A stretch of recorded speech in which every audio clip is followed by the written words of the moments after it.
Vou até fazer um detalhe aqui. Marcelo, destaque spoilers de 2001, que é importante, tá? Por favor, pra galera aí. Total, ok? Total, né? Total. Importante, porque uma vez a gente deu spoiler e não lembrou de falar isso, né? Pois é. Então vocês estão avisados. Esse episódio contém spoilers, além de Sangue Negro, que é o tema do bate-papo, também de 2001, Uma Odisseia no Espaço. Um bom episódio a todos. Eu sou Fábio Rangel. Eu sou o Rodrigo Carvalho. Eu sou Daniel Cavalcante. E eu sou Gabriel Gaspar. E está começando Enquadrando, o podcast de cinema vinculado ao canal Acabou de Acabar, do nosso amigo e padrinho Gabriel Gaspar, e editado pelas mãos abençoadas de Marcelo Zeniolo. O magnata da edição. O Marcelo é o único que consegue encontrar o petróleo no meio da nossa gravação. Ele consegue extrair do nosso interior o melhor de nós. O mais valioso que existe em nós. Desse monte de terra pedregosa que só dá codorna, ele tira ali o petróleo nosso. Meu Deus, gente. Olha, hein? Sorte de vocês que eu não sou exibido, porque tá ficando difícil. Não, falando sério, eu não mereço esses adjetivos, não. Vamos parar com isso daí, que tô ficando sem jeito do lado de cá. Não, e vocês consideram que o petróleo é o que é bom de fato?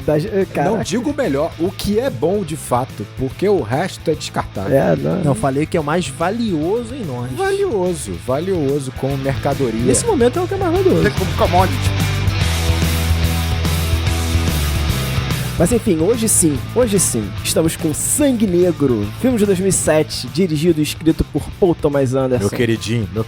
Pode encher a boca pra falar de novo, Fábio. Você queria... Pô, caraca, claro, na não. moral, é muito foda. Paul Thomas Anderson, Fábio. Pô, um dos diretores favoritos do Fábio. Porra, meu também. Não, nosso também, cara. Mas Meu assim, também, pô... longe. A gente fez uma enquete no grupo, lá do nosso Telegram, e... Sangue Negro perdeu já 2 enquetes lá dentro. Perdeu 2 enquetes, cara. E eu fiz lá a defesa, votei, mas dessa vez não teve como passar. Eu votei contra Sangue Negro, porque eu adoro o filme e é muito difícil falar desse filme. É muito difícil falar desse filme, vai ser muito difícil falar desse filme, na verdade. O que acontece? Paul Thomas Anderson, ele é um diretor muito importante pra nossa geração, porque ele acaba nascendo numa geração de diretores que a gente chama de diretores de locadora, né? Diretores que vieram dessa época de filmes de locadora, né? Então, é ele, é o Tarantino, é o David Fincher, alguns caras que nasceram mais ou menos na mesma época. São os famosos ratos de locadora, né? O pessoal que alugava um filme e assistia em casa a exaustão, né? E fazia o seu próprio estudo de cinema particular, quase autodidata. Então tem toda uma geração disso. Robert Rodrigues, tem uma geração dessa. Uma geração. Né? Eu vou falar que, cara, pensando aqui, Paul Thomas Anderson, ele conversa muito, ele tem muitas semelhanças com o Tarantino, de fato, né? Primeiro, eles têm uma adoração, assim, em relação ao próprio cinema, né? E uma curiosidade muito grande, um interesse muito grande na produção, nos bastidores disso, né? De colocar na tela esses bastidores, né? Paul Thomas Anderson vai ter Bug Night, por exemplo, que é um filme que fala basicamente sobre a produção, claro, né, de filmes adultos, mas assim, conversa muito com Hollywood de qualquer forma, é muito foda. Tarantino vai ter Era Uma Vez em Hollywood.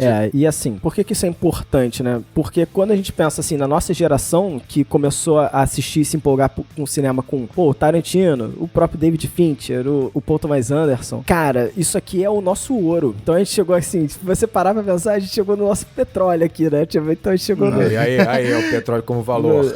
Cara, isso é engraçado. Nosso público, né, tem gente que é um pouco mais jovem e tal, mas assim, o pessoal que é da nossa idade, né, minha, do Fábio, Daniel e do Rodrigo, a gente também cresceu até os 10 anos, 15 anos, muito influenciado por locadoras, né? Até o Daniel aí, né, tinha uma locadora, a família do Daniel tinha uma locadora. Porra, inveja. E a gente, foda. cara, cresceu vendo esses diretores, a nossa geração já, né, mais tardia, cresceu vendo nos anos 90, né, 2000 e baixo, esses diretores, Paul Thomas Anderson, Tarantino, em locadora, sabe, assim, como consumidores. Pô, James Cameron, cara. James Cameron é dessa geração aí, filho. James Cameron, sabe? A gente cresceu pegando esse pessoal todo ali em locadora, né? E posteriormente, depois, acabou vindo na internet, streaming, o momento que a gente tá hoje aí, que eu não vou fazer esse saco até hoje. Mas a nossa formação como grande consumidor de cinema era um pouquinho com cinema de rua, um pouquinho com cinema de shopping e muito locadora. Muito mais locadora. Muito mais locadora, né? Que era mais barata, mais acessível, a gente conseguia alugar ali, 2, 3 fitas ali por semana, né? E ter acesso a esses filmes, sabe? Então, a gente faz parte de uma geração posterior a essa do diretor, né? Em que eles cresceram produzindo filme. Influenciaram a gente, né? Influenciaram a gente na locadora ainda. A gente é a última geração que pegou essa influência da locadora pouco, a locadora é muito maneiro, cara. E eu te digo mais, assim, acho que a nossa geração conseguiu fazer as outras também poderiam fazer isso, né? Mas a gente conseguia, às vezes, pegar 2, 3 filmes, né? Do mesmo diretor, né? Na locadora, lá no empréstimo, né? Lá na locadora e, tipo, devolver na segunda-feira, né? Que tinha essa. Você pegava no sábado, ficava um dia a mais, porque domingo não abria, você devolvia na segunda. Tinha o combo do fim de semana. E fazer aquele estudo informal mesmo, né, de direção. Nossa, vocês estavam muito na minha frente, tá louco. Eu nem olhava diretor, meu filho. Eu ia só na parte de lançamentos, e eu queria a última fita que chegou. Eu não digo nem no intuito de fazer estudo mesmo, não, mas, por exemplo, Eu sei, chegou o lançamento lá do James Cameron, e aí o cara vai levar o filme, pô, leva esse filme que esse cara aqui também fez esse aqui, ó, se você vai gostar desse, você vai gostar desse também. Rodrigo, vou te relembrar aqui, né, e pra quem não viveu essa época, o período pré-internet, né, que também não existia nem canal de YouTube, dicas, críticas, nada disso, né, existia pra consumo. Nada disso. Só revista, tinha 7. O que existia eram as revistas e o youtuber da época, que era o amigo da locadora. Exatamente. O cara da locadora que alugava os filmes. Exatamente. E aí, quando ele via que você gostava de um filme, fala, pô, tu gostou desse filme aqui, tu gostou de Pulp Fiction? Cara, esse cara aqui é o Tarantino, ó. Tem mais esses Ele 5. era o algoritmo de recomendação. Isso. Era o algoritmo da época. Algoritmo vivo. Ele era, da época, ele né? era. Ó, tem mais esses 4 filmes aqui dele. É verdade. Pilha de ver? Eu falei, pô, já é agora. Aconteceu isso também com o Daniel, né? Eu dei muito azar, porque além de eu não ter interesse, a locadora tinha na frente da minha casa, era de uma senhora que ela tava, cara, ela não tinha a mínima vontade de estar ali.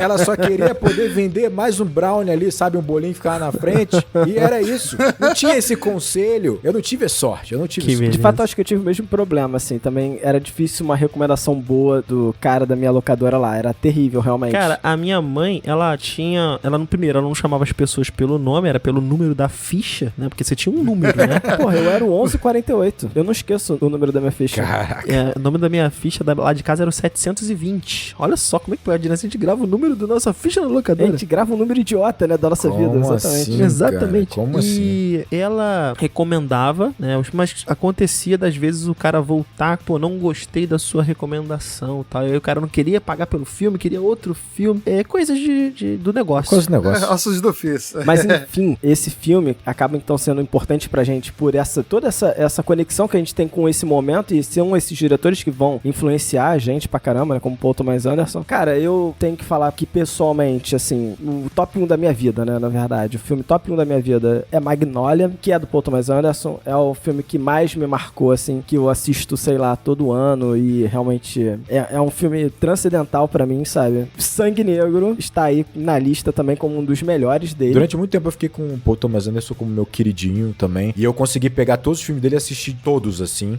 Só tem um filme dele que eu não assisti ainda, que é O Mestre. Eu tô guardando. Mas o resto eu assisti. E eu lembro que, cara, foi uma experiência muito maneira, assim. Você ir vendo os filmes um a um, sabe? O quão esse cara é habilidoso. E eu posso dizer que nós estamos falando dessa geração, né?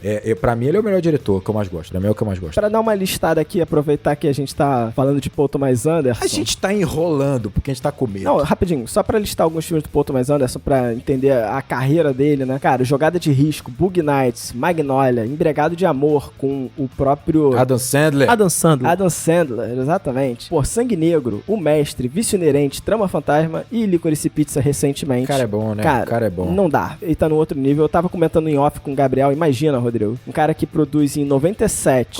Começar a carreira ali, iniciante. Exatamente. 97, Bug Nights. 99, Magnolias. 2002, Embriagado de Amor. É um absurdo. É uma sequência que você fala assim, cara, o que esse cara tá fazendo? É um Cada absurdo. 2 anos o cara É um faz absurdo. uma genialidade, sabe? Então, a gente tá falando sobre, porra, um gênio. O um cara é gênio. foda. O cara é A foda. gente já falou isso sobre o 4º filme dele. Depois dessa sequência, ele me mete essa. Mete Sangue Negro. O 5º, na verdade, porque em 96 ainda tem Jogada de Risco, que eu ainda não vi, ainda tô devendo esse daí. É interessante, é bom. Mas enfim, o Sangue Negro é baseado num livro de um escritor chamado Upton Sinclair, chamado Oil. E é importante destacar que esse personagem vem do livro, mas é claro, o Paul Thomas Anderson, ele pega o início do livro, basicamente as primeiras 200 páginas, e trabalha a construção do personagem parecido, mas depois ele vai seguir um outro rumo. Eu não li o livro, mas eu fiz minhas pesquisas. Ih, eu achei o tom de desafio. Eu achei um tom tanto desafiador ali, ó. Não, que isso. Mas ele vai tomar muitas liberdades em relação ao livro, assim, e ele segue uma linha que é do Paul Thomas Anderson, né? Ele viu, pra ele, o interessa naquela narrativa.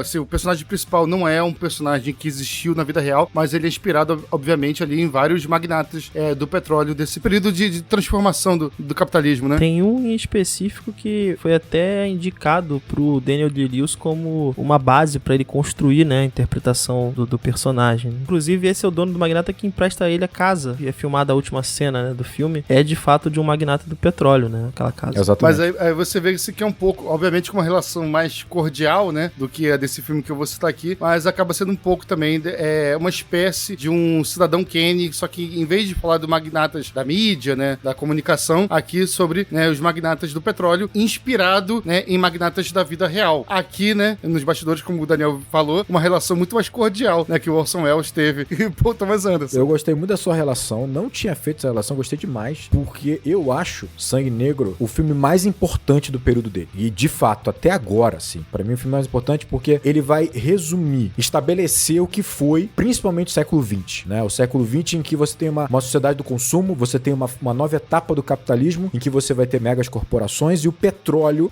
sem dúvida nenhuma, a commodity com maior valor, né? E tudo é baseado ao redor do petróleo, né? E a transformação moral, né, de um período pro outro. Exatamente. Eu exatamente. concordo com o que vocês dizem, mas até pelo nosso sistema ser cíclico, eu acho interessante também que, óbvio, ele retrata um outro momento, mas ele consegue, obviamente, ainda dizer muito sobre o atual momento em que essas relações, elas ainda se estabelecem, né? Então... Não, claro. Até porque hoje em dia você acaba sendo um reflexo disso, mas a gente pode perceber, como o próprio Gabriel bem colocou, você vai ter magnatas agora, vamos dizer assim, que vai usar uma outra commodity, que seria a informação, que seria algo mais imaterial, que é o algoritmo, que são essas informações vindas de rede social. Então você vai ter Jeff Bezos... Que não é uma commodity, né? Não é uma commodity, mas tô dizendo assim... Mas é um serviço. É um serviço... Mas esses serviços são tratados como commodity, no sentido de fetiche da mercadoria, Exatamente. Né? Tipo assim, o valor hoje, né? Tipo assim, é acima de qualquer uma commodity de hoje em dia, né? Obviamente. Mas é isso. Os magnatas seriam quem? Jeff Bezos, seria o Elon Musk, né? Então, assim, é um novo ciclo, né? E, obviamente, também a gente tá tratando de uma época já de capitalismo feroz e selvagem, como a gente vê no filme, né? Bem agressivo ali as relações deles, mas ainda de um capitalismo distante do nosso, no sentido, principalmente no mercado do petróleo, que hoje em dia petróleo é oligopólio. O petróleo não existe livre concorrência no petróleo. Ninguém fala, pô, vamos deixar a livre concorrência do petróleo agir. Isso já tá no passado, já tá há muito tempo atrás, séculos atrás, né? Finalizando nesse período em que o filme se passa, sabe? Então, assim, Sim. ainda é uma época mais primitiva do capitalismo, não é o capitalismo primitivo, né? Que isso é outra coisa, mas é uma época ainda diferente do capitalismo que a gente vive hoje, que já é um capitalismo tardio. E antes do Fábio continuar, também é importante ressaltar que a gente tá falando muito de uma história americana, de fato. Acho que isso fala muito sobre a formação dos Estados Unidos e até cabe algumas particularidades sobre questões americanas no filme. Costumo muito dizer isso pros meus alunos, né? Tem um episódio do Pica-Pau que o cara vai lá, martela o chão, sai petróleo do chão e o proprietário fica rico. Essa estrutura não... A gente tem uma dificuldade aí de enxergar isso, porque aqui no Brasil não seria dessa forma, tá? Não adianta você tentar aí cavar um buraco, achar um bem como esse, ele não é seu. Aqui não funciona desse jeito. A gente tem essa construção, né? E você vê, é uma construção justamente imperialista, né? Porque Exato. a gente tem essa construção dos desenhos animados. Olha só isso. Eu lembro, Daniel, de perguntar pros meus pais assim, e se a gente achar petróleo aqui embaixo da casa? E eu lembro do meu pai me respondendo assim, a gente tá ferrado, que o governo vai tomar a nossa casa.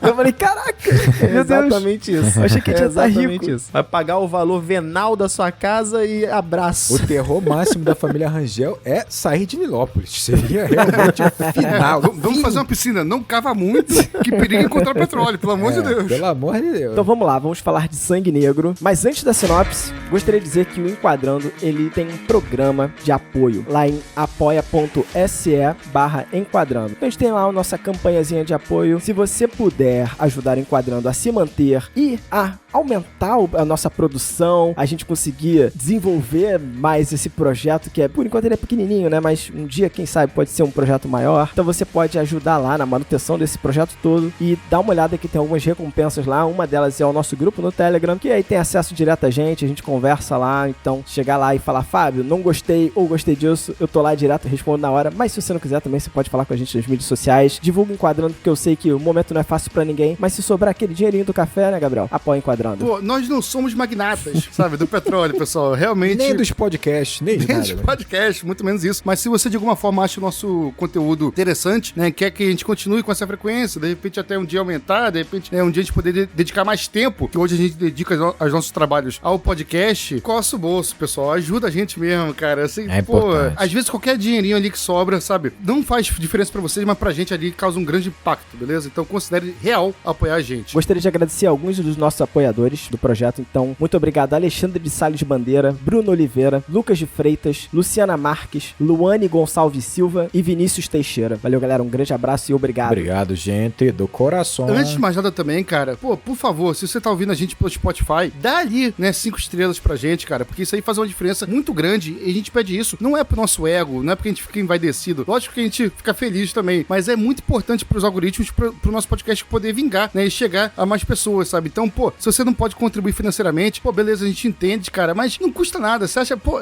é de graça, cara. A gente não merece nem isso, cara. Nem isso. Por favor, cara.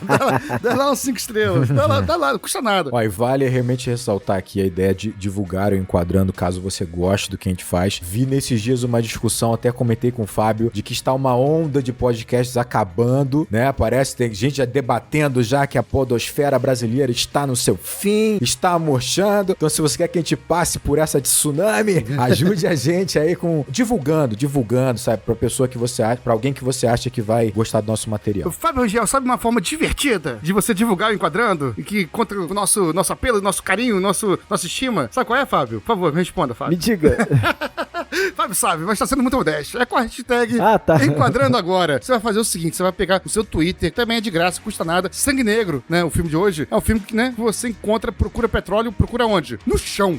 Então você vai pegar a sua câmera imediatamente, apontar pra baixo enquanto você ouve nosso programa e tirar uma foto. Fotos de pés, por favor, de todo mundo, descalçados. Do pé, do chão, sabe? Do que está no seu chão e colocar no Twitter, a rede social Twitter com a hashtag Enquadrando Agora. Pode marcar lá também o @enquadrando_, né? No Twitter e também meu perfil pessoal, @CinemaGaspar, que eu vou retweetar todo mundo, né? Que colocar a hashtag lá, beleza? Eu pensava que o Gabriel ia pedir pra galera se sujar de preto, suor, Pô, aí é de lama e tirar uma foto do rosto. vai até um poço de petróleo e suja a cara com petróleo. Ficar 2 semanas sem tomar banho.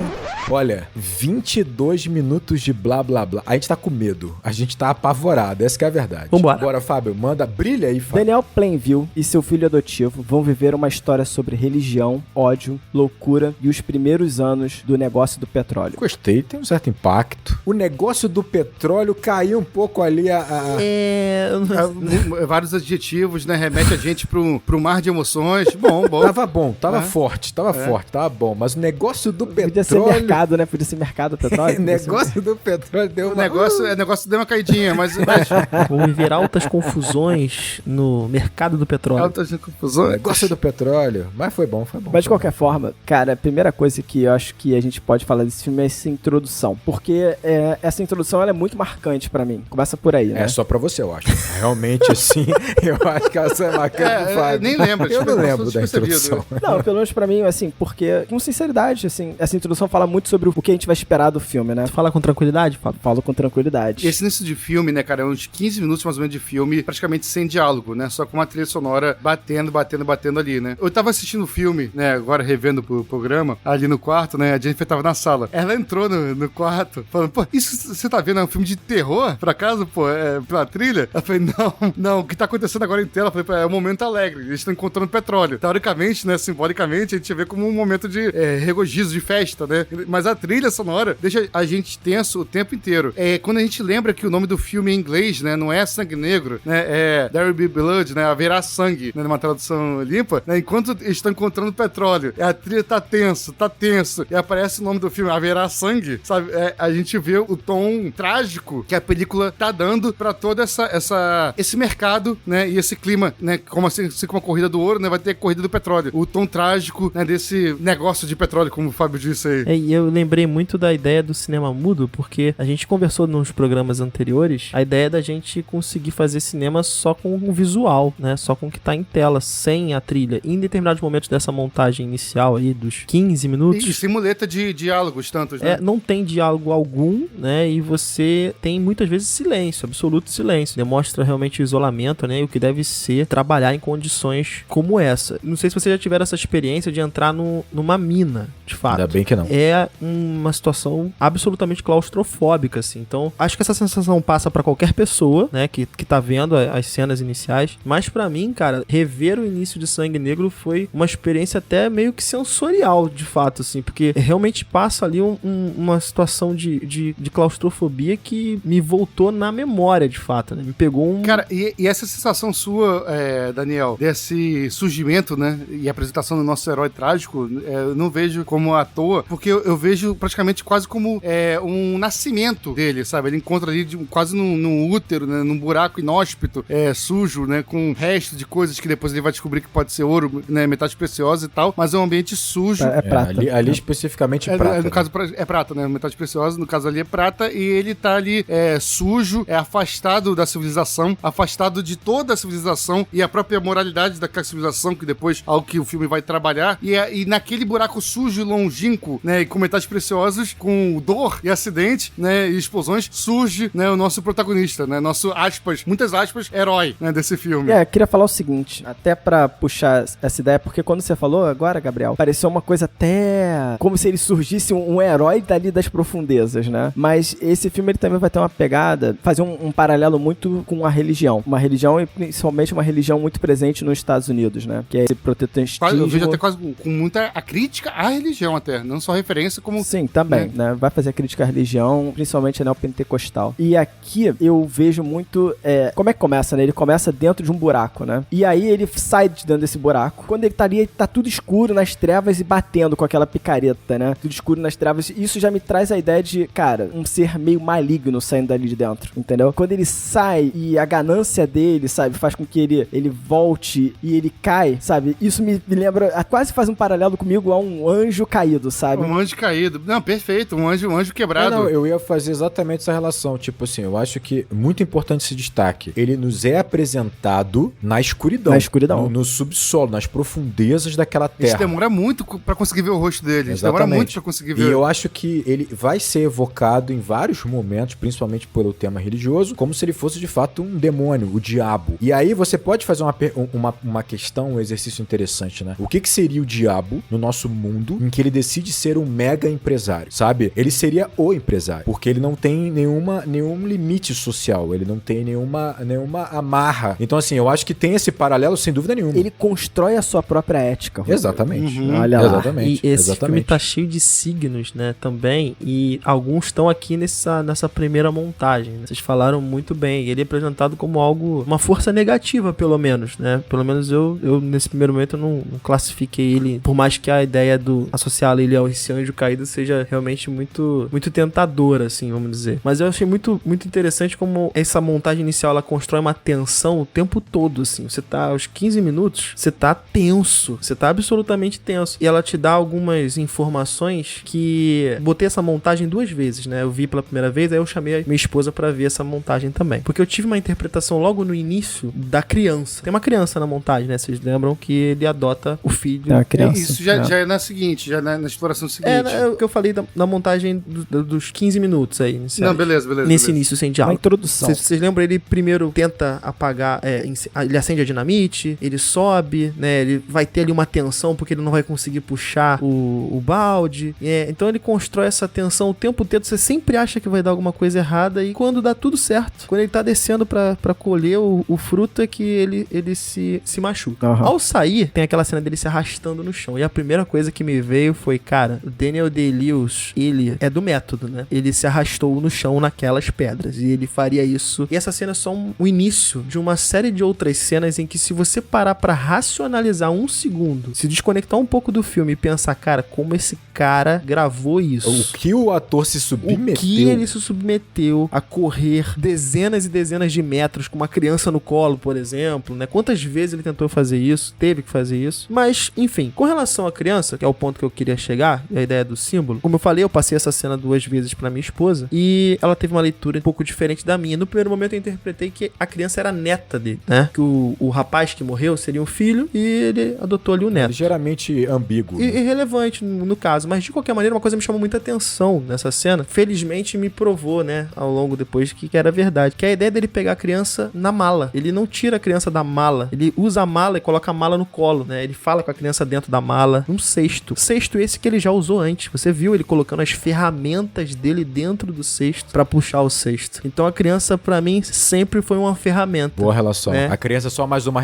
ferramenta. E aí essa ideia da ferramenta, ela se mostra, né, de fato no filme, né? Você vai fechar essa ideia lá no final. Vocês dois bateram muito na tecla de que esse início é tenso e de que há uma sensação de negativa nesse processo, né? É pela construção, pela trilha sonora, mas não necessariamente pelo que a gente vê. É basicamente um trabalhador tentando viver o sonho americano, né? E ele consegue, porque ele encontra o petróleo e ele, basicamente, nessa introdução, ele parece ser um cara relativamente justo, trabalhando com seus funcionários, não tem nada ali de absurdo, né? O que eu acho muito interessante é o seguinte, eu acho que dá pra fazer uma analogia interessante com esse início aqui. As pessoas tendem a confundir, nós público, a gente tende a confundir ritmo, o pace, com velocidade. E não é isso, né? E aí eu vou fazer uma analogia um pouco diferente que eu fiz lá em Hereditário. Quem quer tá curioso com a minha analogia em Hereditário, vai lá ouvir o podcast de Hereditário, né? Mas eu vou fazer uma analogia com o seguinte. Vamos imaginar que o filme, ele é o mar. E você tá indo ver um filme de ação. O que é um filme de ação, né? Normalmente, na estrutura de hoje em dia, você entra no mar e esse mar, ele já começa com onda grande, cara. Ele tá agitado. Ele tá com a maré puxando. E em dado momento, quando você olha, em menos de 10 minutos você já tá no mar mais profundo, você já tá dentro, não tem mais volta, as ondas e essa maré mais forte puxou pra dentro, né? Em 10 minutos. Ou seja, um filme de ação, ele tende a colocar as cenas eletrizantes de início. Começa com uma perseguição, tiroteio, pra que você já fique muito eufórico, já fique envolvido, já fique agarrado na cadeira e pronto, você já foi comprado, você já foi vencido, agora o filme pode respirar, agora você também respira porque você já tá agora na maré do mar e o mar pode estar mais calmo agora porque você já foi comprado, né? Esse filme, e aí é um trabalho espetacular do montador e do Paul Thomas Anderson, é como se você tivesse entrado no mar e o mar parece tranquilo. Ele gradativamente, ele tá te puxando mais forte, você não percebe. Uma vez ou outra vem uma onda um pouco mais forte, a maré tá subindo e você não percebe. Em dado momento você olha e você tá lá no meio, cara. Tu tá no mar profundo, praticamente. Já não tá dando pé e você não consegue mais voltar porque tá longe. E como é que ele trabalha isso? Isso que é o brilhantismo da coisa, né? Vocês falaram isso, né? Tem acidentes acontecendo. Basicamente, essa introdução, ele deixa a câmera, ele deixa você acompanhar aquele cara sozinho, isolado, trabalhar. Ele tá trabalhando. Quase em tempo real, né? Praticamente. Quase em tempo real. Você tá lá. Ele tá usando a picareta lá pra quebrar a pedra, né? Ele usa a dinamite com uma tranquilidade assustadora, né? O tempo inteiro você só vendo ele trabalhar. Quando você olha na segunda fase ali, quando ele já tá com os funcionários, você tá vendo lá aquela cruz de madeira batendo, você vê as roldanas, eles puxando os baldes de petróleo. Eles estão trabalhando. Só que o ponto é que, além da trilha sonora, você vê as condições com que eles estão trabalhando, a vulnerabilidade daqueles equipamentos, a fragilidade daquela situação, o perigo daquela situação, e você fica o tempo inteiro procurando encontrar da onde vai surgir o problema, da onde vai vir o acidente, porque você não aceita acontecer um acidente ali. É impossível. E ele acontece. O que é mais interessante é isso. Você tem o Daniel caindo e quebrando a perna, depois se esgueirando lá, se esgueirando pelo deserto. Você tem o funcionário dele morrendo. Ou seja, são dois acidentes grandes. Teoricamente, são duas ondas mais fortes. Só que o que faz o Paul Thomas Anderson? Ele não deixa você ter ali um momento dramático. Ele não deixa você ter uma catarse ali com aquela morte, com aquele acidente. Ele não deixa. Ele faz você voltar para aquela toada de tensão gradativa. Ele não vai deixar. Porque se ele deixa uma onda muito grande bater, você pode acabar sendo levado pra areia de volta. Ele quer você dentro do mar, cara. Ele quer você cada vez mais pro mar mais profundo. Isso é muito foda. Você tá sendo levado sem você perceber. Isso ainda gera uma camada interessante, porque o que ele tá comunicando também? Que de alguma forma, aquilo ali, que pra gente é assustador, é o cotidiano daqueles caras. É absolutamente costumeiro e ordinário. Parecem estar cientes do risco da empreitada, né? E que aquilo pode acontecer de fato. Exatamente. Sorte, que você não vai... O tratamento, basicamente, é você colocar lá o torniquete na perna. E acabou. Pra fechar, um detalhe que eu acho maravilhoso. Por que o Paul Thomas Anderson, ele não explora, né, o Daniel voltando, né, se esgueirando no limite, sofrendo pra caramba por aquele deserto gigantesco. Pelo contrário, você vê ele depois, cara, deitado, como se ele tivesse vindo de uma viagem gostosa. É inacreditável. E por que ele não faz isso? Primeiro, porque ele não quer que isso extrapole o drama. Ele não quer. Ele quer manter você no ritmo, naquele ritmo constante, sabe? Sem você perceber. E mais importante, ele não quer que a gente tenha esse envolvimento no sofrimento do Daniel. A gente não pode ter dó e nem pena do Daniel. Primeiro, porque o Daniel, ele não aceitaria isso. Segundo, ele não quer que a gente crie esse elo, essa conexão com esse personagem. Porque não é essa conexão que a gente tem que fazer. É isso, cara. O Paul Thomas Anderson, ele é um artista do controle da manipulação. Pô, certamente. Cara, e nessa cena inicial, né, o Daniel também tinha levantado aí, né, do que tem um bebê ali, né, pra mim sempre foi bem claro que o bebê era o bebê de um funcionário dele, sabe, que tava ali trabalhando, né, e é até interessante que eles encontram o petróleo e tal, né, o petróleo, ele é recolhido, é colocado, né, num local meio improvisado, que lembra bastante de uma bacia de água benta, sabe, um local ali no chão, mas não é uma água benta, né, é uma água negra, talvez a anti-água benta, né, a antimatéria da água benta, de certa forma ali, e aquele bebê, ele é pelo pai batizado naquela água benta, né, ele pega um pouco de petróleo, coloca na testa do garoto. Pô, bacana, é um bebê, né, uma pessoa nascida naquele mundo, naquela realidade, só que logo em sequência, ainda, né, ato contínuo a isso, o pai do garoto, enquanto o garoto é batizado no petróleo, o próprio pai batiza o petróleo como um todo, né, ele é morto, né,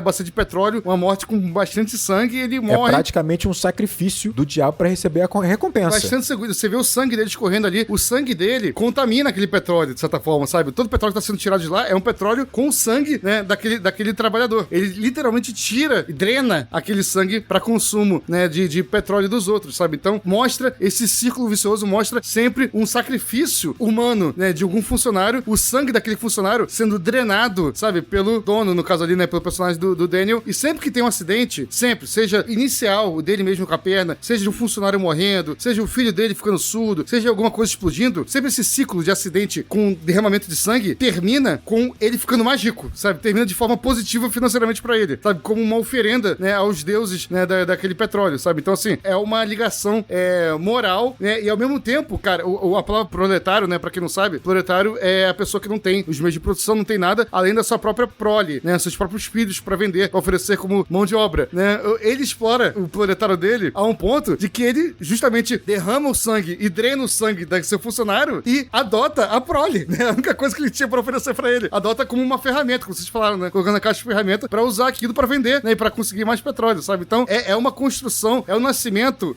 dessa burguesia petrolífera, né? De barões de petróleo, é um nascimento simbólico, metafórico perfeito, extremamente bem construído, sabe? Simbolicamente. Sim, claro. E claro, eu acho interessante que o Rodrigo, quando foi falar do ritmo do filme, ele comentou sobre Hereditário, né? Que é um filme que é sobre um demônio, no caso. Tá vendo? Eu já tô induzindo. E aqui a gente tá falando sobre um filme que começa a retratar um personagem como um demônio. Um anjo caído que quebra a perna e depois se rastejando como uma serpente pelo deserto. Exato. Pô. Ele se arrasta como uma serpente, né? Em algum momento, um trabalhador dele, um servo dele, digamos assim, batiza o próprio filho no petróleo, e esse servo vai se sacrificar por ele, sabe? E aí o que ele vai fazer? Ele vai tomar o filho do servo. Não, tem até um enquadramento que bota o Daniel, né, com uma auréola de luz em volta dele, né? Uma cachoeira de luz em volta dele e tal, como realmente um anjo caído. Esse filme, ele é iconoclasta. Ele é uma coisa... Iconoclasta. Porra, bonito. Tá aí uma palavra que não se escuta todos os dias. Tá aí um adjetivo que eu não esperava.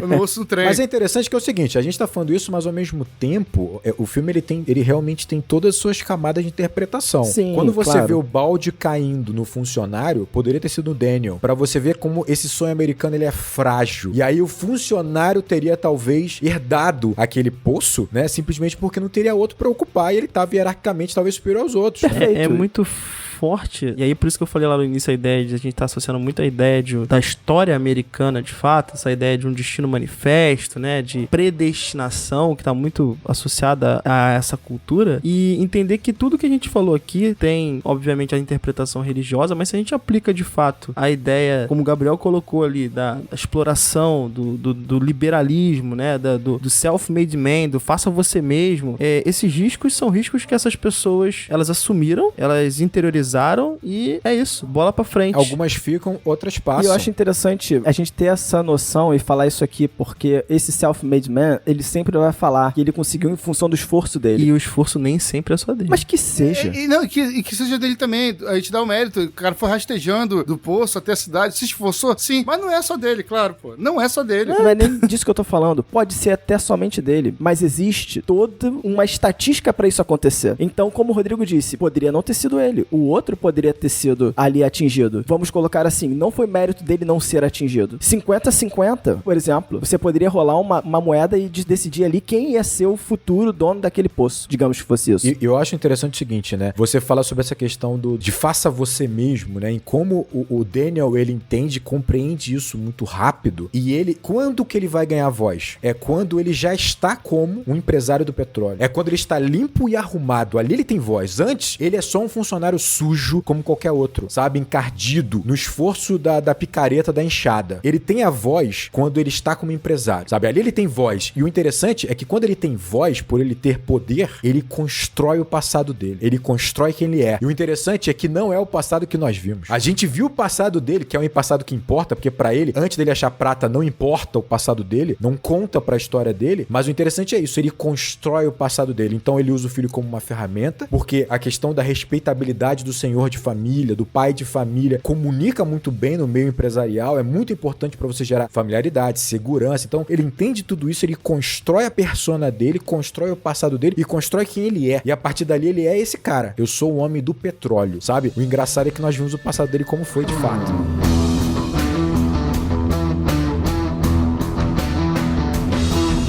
A gente tá falando sobre o ritmo dessa introdução e esse ritmo vai seguir ao longo de todo o filme, né? Então, esse filme é um filme que ele vai ter cortes mais longos, ou que o diretor ele mantém um plano durante um determinado tempo, né? Então, você vai ter lá tempo muito maior entre cortes no filme inteiro. E acompanhado, você vai ter uma trilha sonora, e essa trilha sonora é muito importante a gente falar, porque primeiro que ela é de um cara que a gente já falou aqui no Enquadrando, tá? Que é o Johnny Greenwood. Johnny Greenwood, ele é guitarrista e tecladista do Radiohead, um músico, a gente falou dele quando a gente falou sobre Ataque dos Cães, que é a trilha sonora dele. Mas ele é um cara que trabalhou muito com o próprio Paul Thomas Anderson. Então a gente tava comentando Licorice Pizza, ele que fez a trilha sonora, Trama Fantasma, Vício Inerente, O Mestre. O inverso também acontece, né? O Paul Thomas Anderson, ele dirige uma série de clipes do Radiohead também. Eles são realmente parceiros. Mais recentemente ele dirigiu mesmo. Não a fase mais clássica. Mas de qualquer forma, eu acho importante mencionar essa trilha sonora. Essa trilha sonora, ela vai usar movimentos metálicos repetitivos. Tal como os barulhos que ele vai fazer com a picareta lá no início, e não né? só a picareta, mas como os próprios mecanismos de extração do petróleo, aquelas máquinas, né? Aquelas Sim. bombas. O próprio pêndulo, né? O pêndulo lá Pêndulo, a engrenagem. Em algum momento a engrenagem é muito bom, porque em algum momento esse filme me lembra um trem. Ele me passa essa sensação, essa trilha sonora junto com esse filme me passa a sensação de um trem. Essa sensação é uma coisa que a gente chama na física de momento. Imagina o seguinte, eu não preciso de muita velocidade, mas se eu tiver uma massa muito grande, ela é imparável, sabe? Não importa a velocidade, sabe? Tipo, é muito grande, uma massa pesada, ela é imparável. Então, esse filme, ele me passa essa sensação. Ele, ao mesmo tempo que ele não é rápido, ele é um filme mais lento, ele é constante, ele é imparável. E isso me traz a sensação justamente da própria descoberta do petróleo. Ela vai devagar, ela vai lenta, sabe? Olha essa extração do petróleo. E isso começa a mudar o mundo. E é imparável. É imparável. Boa Uma relação. marcha lenta, pesada e grande em direção, aspas, ao progresso. Isso aí que você acabou de falar me lembra uma cena. Quando ele recebe pela primeira vez o Paul ou o Eli, o Daniel ele tá sentado na mesa dele, no escritório que é meio que misturado ali, na própria área de trabalho dele, de uma extração. E é interessante que ele tá, só ele basicamente no primeiro momento tá iluminado, as costas dele você tem um vão escuro ali, e você vê uma corda passando e voltando, você vê as sombras toda hora em movimento nas costas dele, parece um movimento gigante, ritmado. Lembra um pouco realmente esse movimento de um trem que é incessante, repetitivo, e ao mesmo tempo dá uma sensação de ser ele próprio, sabe? Ele próprio é tudo aquilo, são as engrenagens dele, é a alma dele, sabe? Incessante, sabe? Em trabalho, em pensamento, em construção, atropelando, né, cara? Seguindo em frente. É foda, assim, tive essa sensação total, assim, sabe? Dessas sombras nas costas dele. E eu acho legal o quanto o trem fala com o cinema. Claro, né? Porque a gente comenta sobre o início do século, primeiro né? filme, né? Primeira Os filmagem. primeiros filmes, né? Então, Great Train Robbery, O né? trem, ele sempre passa a sensação de movimento, sempre, né? De movimento e de avançar, né? E o cinema também. O cinema, ele diferencia da foto, da fotografia, né? Tal, pela ilusão, né? De movimentação, né? Que ele é capaz de fazer, né? Então, até o fato do cinema ter surgido, né? Com o primeiro filme ser um maquinário, um trem chegando, sabe?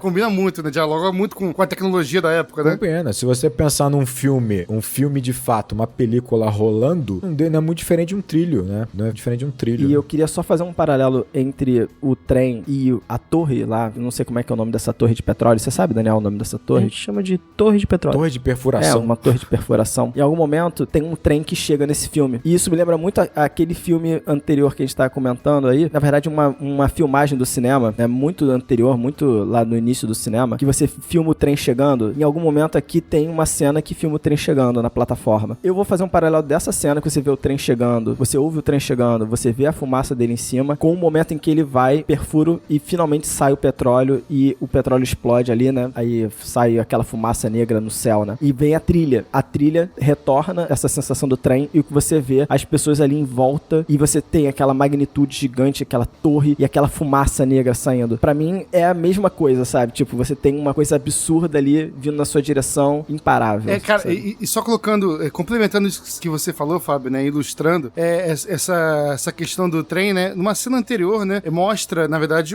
a cena foca no trilho do trem, mas não vem trem nenhum. A câmera depois vai um pouquinho pro lado e parece o carro solitário ali do Daniel, vindo de carro e tal, e após a incursão dele de carro, né, novamente tem uma cena espelhada do trilho, e aí sim, após a incursão dele, né, após ele ser aquele batedor, digamos assim, do progresso, né, desse futuro chegando, aparece essa locomotiva, né, com sua fumaça preta, né, aos céus, né, imparável, sabe? Então pontua ele também com esse papel, né, desse batedor, desse catalisador, né, desse guia. Ali, a primeira locomotiva a chegar foi Daniel, com seu filho, no seu carrinho. No filme, dá essa impressão, de certa forma. Essa cena do carro, ela é importante porque ela marca um período histórico muito relevante pro contexto do filme, né? A gente tá no início do automobilismo, vamos dizer assim, né? Das grandes montadoras de carro nos Estados Unidos, isso tá ganhando corpo. Então, justifica essa procura por esse recurso, né? Ele que vai alimentar essa estrutura, né? Mas o que eu ia comentar, resgatando o que o Fábio falou aí desse bloco poderoso e lento que pega um movimento e que não cessa. E aí acho que aqui vale ressaltar uma curiosidade que não chega a ser uma curiosidade, isso é bem explícito, né? O nosso diretor aqui, ele escreve personagens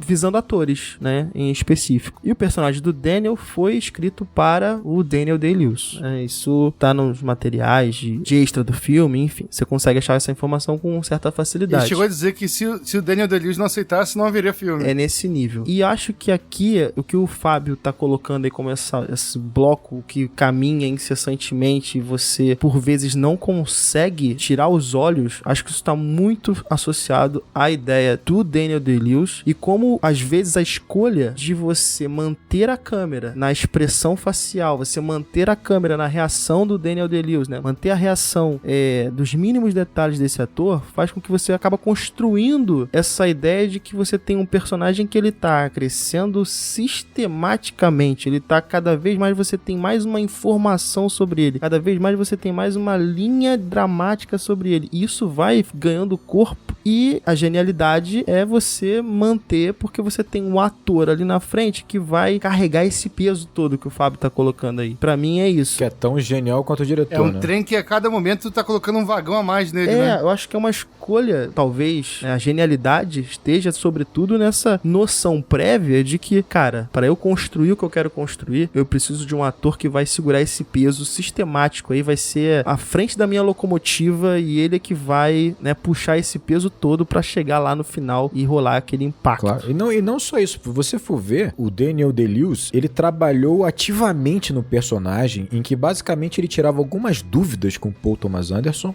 sobre algumas linhas, né, desse caráter do personagem, dessa construção do personagem, e ele desenvolveu muita coisa com independência, e o Paul Thomas Anderson deixou, porque o cara é gênio também, né? E é isso que você falou, você tem uma atuação, tipo assim, uma das melhores atuações do cinema, da história do cinema. É isso, é contemplar um gênio, um deus da atuação, com um personagem que dá... Eu não sei se tem personagem com mais camadas do que ele pra um cara desse trabalhar. Me vem uma cena aqui na memória, que é essa cena do primeiro discurso, né? A gente escuta primeiro o discurso, enquanto a gente tá no momento em que ele tá com o filho. A gente vai saber depois que o filho ganhou um nome que a gente não necessariamente vai saber qual é, porque ele é uma simples ferramenta, de fato. É o HW, né? Você não sabe o que é o H, você não sabe o que é o W. É uma sigla, né? Não é um nome, é uma sigla. É uma sigla. E após o discurso, já temos o enquadramento no rosto do Daniel Day-Lewis. Você escuta as manifestações, você escuta as pessoas falando, você sabe que tem mais pessoas no cômodo, mas a tela se mantém, o enquadramento se mantém no Daniel Day-Lewis pra você entender que aquele cara, ele é superior a qualquer comentário daquele e ele vai virar esse jogo, né? E aí você só vai ter a noção do ambiente depois, né?